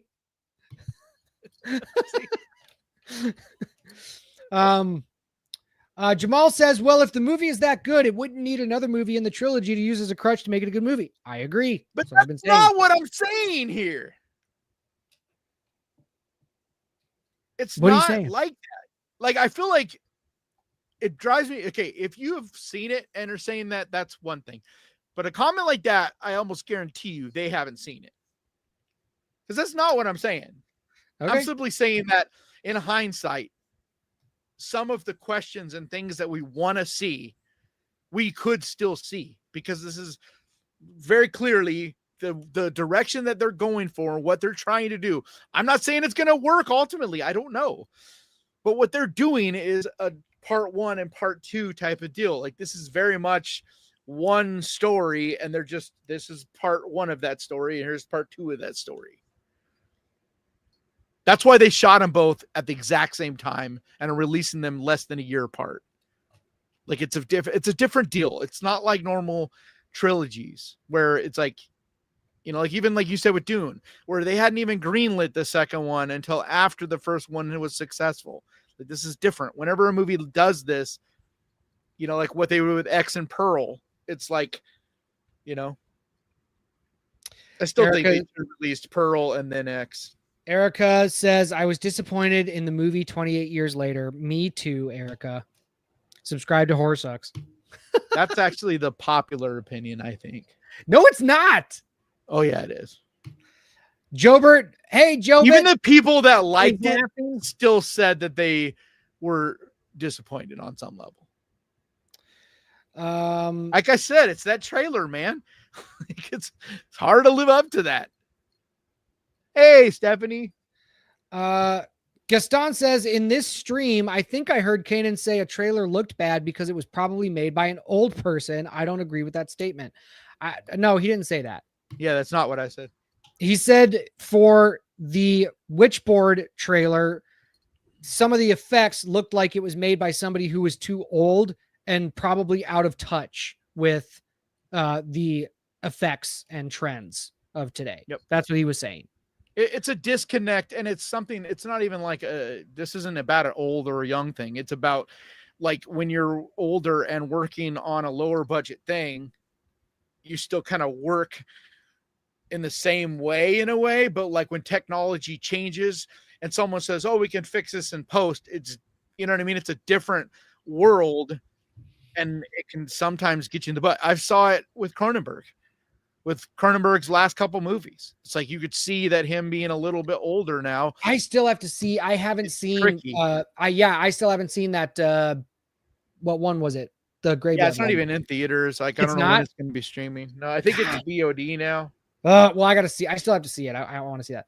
But Paul Walker, like Cronenberg, the difference with Cronenberg is he is such a masterful storyteller and like world makes these really weird, unique worlds that even if the special effects don't hold up or actors aren't always on the greatest level, it doesn't even matter because like his stuff is so clearly artful. Like it's very much, it feels like a painting, like, you know, what's his name? Damn it. David Lynch. Yeah. Like Lynch is another one of those where it's a very Lynchian thing. So it's like if you either like his style of art or you don't. But it's like it doesn't even always matter with someone that on that level of art, because even if the materials they're working with aren't the greatest, their vision is still so interesting that it's worth seeing, you know. Paul Walker, Texas Ranger says, just going to be real. Came here for Kanan, but stayed for DJ. Yeah. Nice. That's finally someone giving love to DJ. Paul says, no, Kanan just believes that negative criticism doesn't exist. That's not what I'm saying, ass. I don't have a problem with DJ at all having negative criticism for any movie.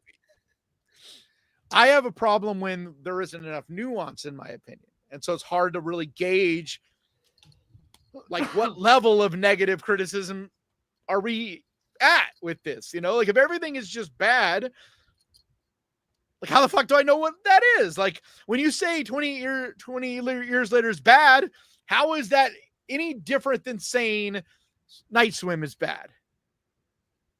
Like they're both bad. So like, are you saying that people should look at, you know, like 28 years later on the same level as Night Swim? It's like, no.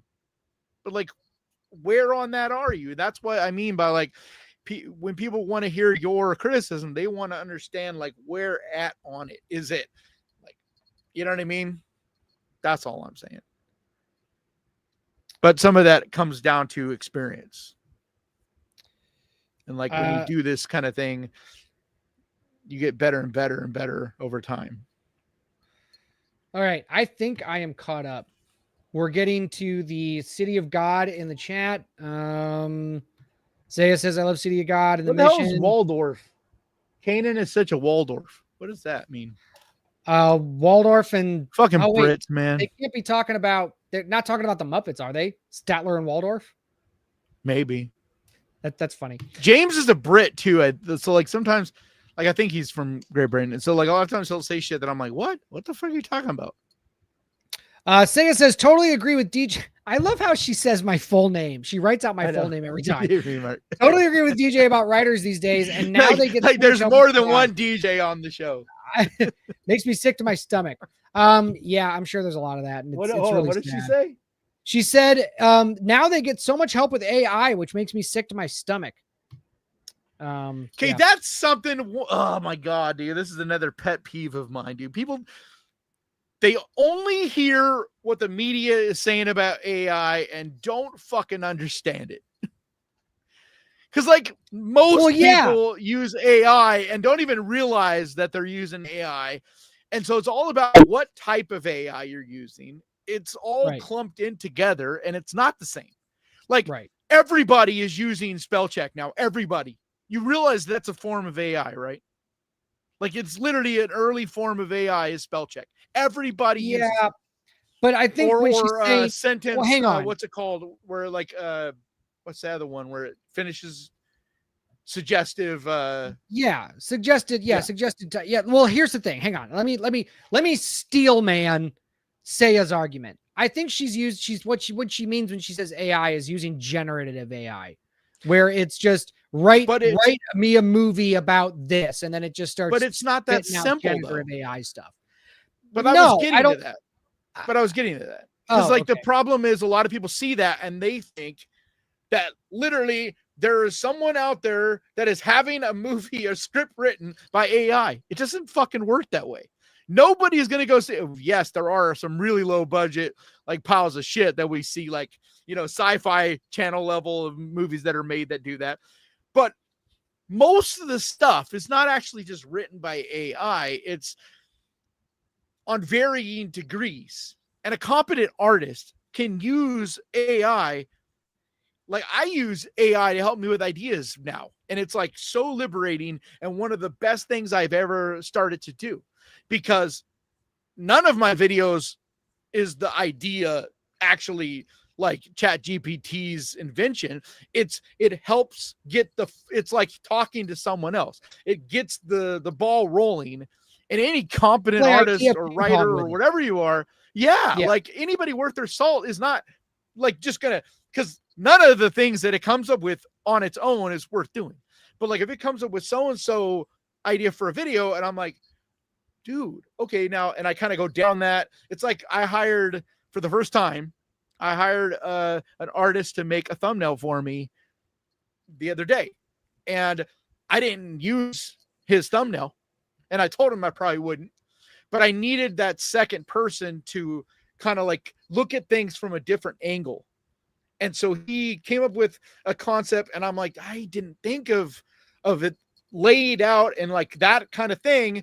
And so I took it and made my own thing with that, like ran with his initial spark. And that is what AI is for. That is what Photoshop is for. The way people see AI right now, I'm telling you, is the way people saw Photoshop 20 years ago. Everybody was terrified of it. Everybody thought it was like there wasn't going to be a need for artists anymore. There wasn't going to be a need. You remember. And what ultimately has happened is we just have a tool. It's a tool, right? Everybody's going to overuse it. Like there is plenty of people that are overusing AI. I'm not saying this is the problem with automation. This is the same problem people have had with automation since we started automating things. You know what I mean? And the only thing if you read the original comments about movies, like it's crazy if you ever get a chance, like to the early talkie or not even silent films. Yeah. It's wild the things that people said about it. Paul Walker says, can we please talk about Bring Her Back? Seriously, such a good fucking movie. 28 years of disappointment. We did talk about late. Yeah. We did a couple of a while back when it came out. And we can, but we're at the end of the show now. I'm just trying to wrap this up. Like, sorry. But we've also both done reviews. Like if you just search on his channel or on mine, we've both talked at length about, but we're huge fans. Both of us are big fans of that movie. Citizen Sleep says you have it as your number one right now, right? It's my number one. I have it. Yeah, and I have it as my number two. So it's like Citizen Sleep says, I'm 46 next month. Grew up reading Dahl, Shakespeare, Tolkien, King, taught film for 19 years. Feck, all now really by comparison. What are kids reading now? Harry Potter was 20 years ago.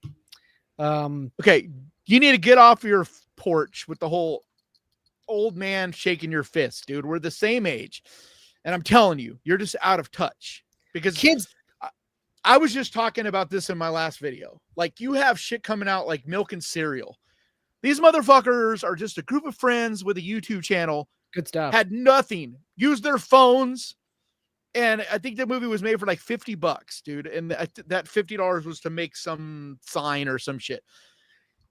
This movie is great, dude. It's way better than half of the shit coming out of Hollywood. And they just released it on their own YouTube channel. And now it's like 2 million views or whatever. But like there's just as much art, just as much creativity in kids now as there was 20 years ago, 40 years ago, 60 years ago, 200 years ago, so on. People just need to realize there's different fucking tools. And people now, young people now, just use different things in a different way. I'm telling you, if you watch some streamers, like I've been really getting into streamers lately, dude, they are reinventing what it means for entertainment now. Like, you want to be on the cutting edge of what should be being made in the next 20 years, pay attention to what the streamers are doing. Like, it's just such creative ideas coming out of there. It looks like you have like a really big beard. Oh, it does. Yeah. Saya says we need to rename this the Statler and Waldorf Show. Yeah, but we're not. Are they the Muppets, dude? Yeah, they're the guys on Muppets. Yeah, they're the Muppets. They're the Muppet critics. But they were both DJ. Yeah, they're both me. Yeah, so if Kanan was like me, then yes, we would be the real life Statler and Waldorf. But I also think you could only watch. They're only funny for a couple minutes, but no one would want to watch those two just grumble about shit for a whole show. Oh, I would. I fucking would. Are you kidding?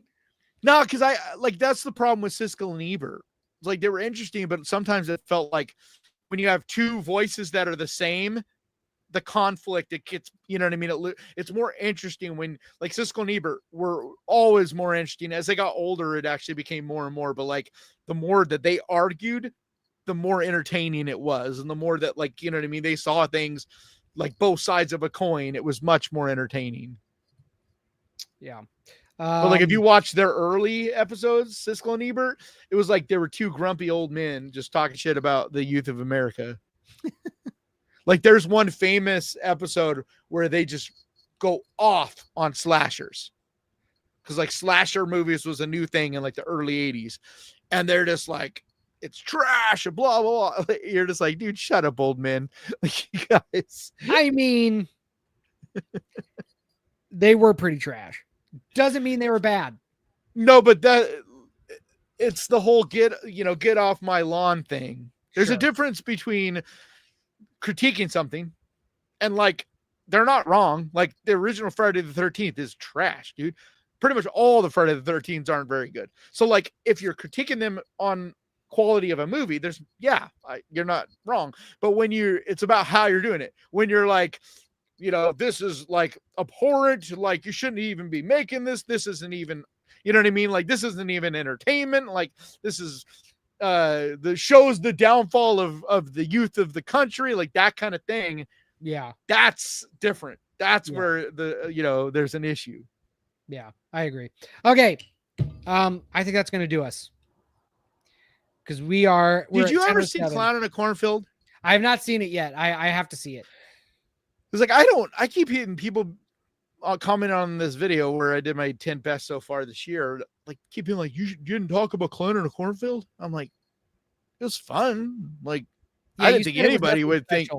I still want to. I like it. It's entertaining. It's like, it's a perfect one of those, like, if you're just on a Saturday, like I talk about my Saturday night movies where you don't want anything too serious. You don't want anything to overthink, just a fun popcorn horror movie. You know what I mean? It is perfectly in that, like, it's a perfect Shudder release movie where it's like, if you went and spent $20 to see it in the theater and you were all amped to see it, you'd probably be disappointed. But if you're like just chilling, there's one in a new movie, like, dude, it's super fun. All right. That's going to do us. We got to get out of here. I got to go to bed. You're probably right, Milk. I'm tired. So get off my lawn, you whippersnappers. Exactly, James. Prop dude, why did you just get here? You're gonna always miss the show if you come in at 10 o'clock at night, brother. I know, dude.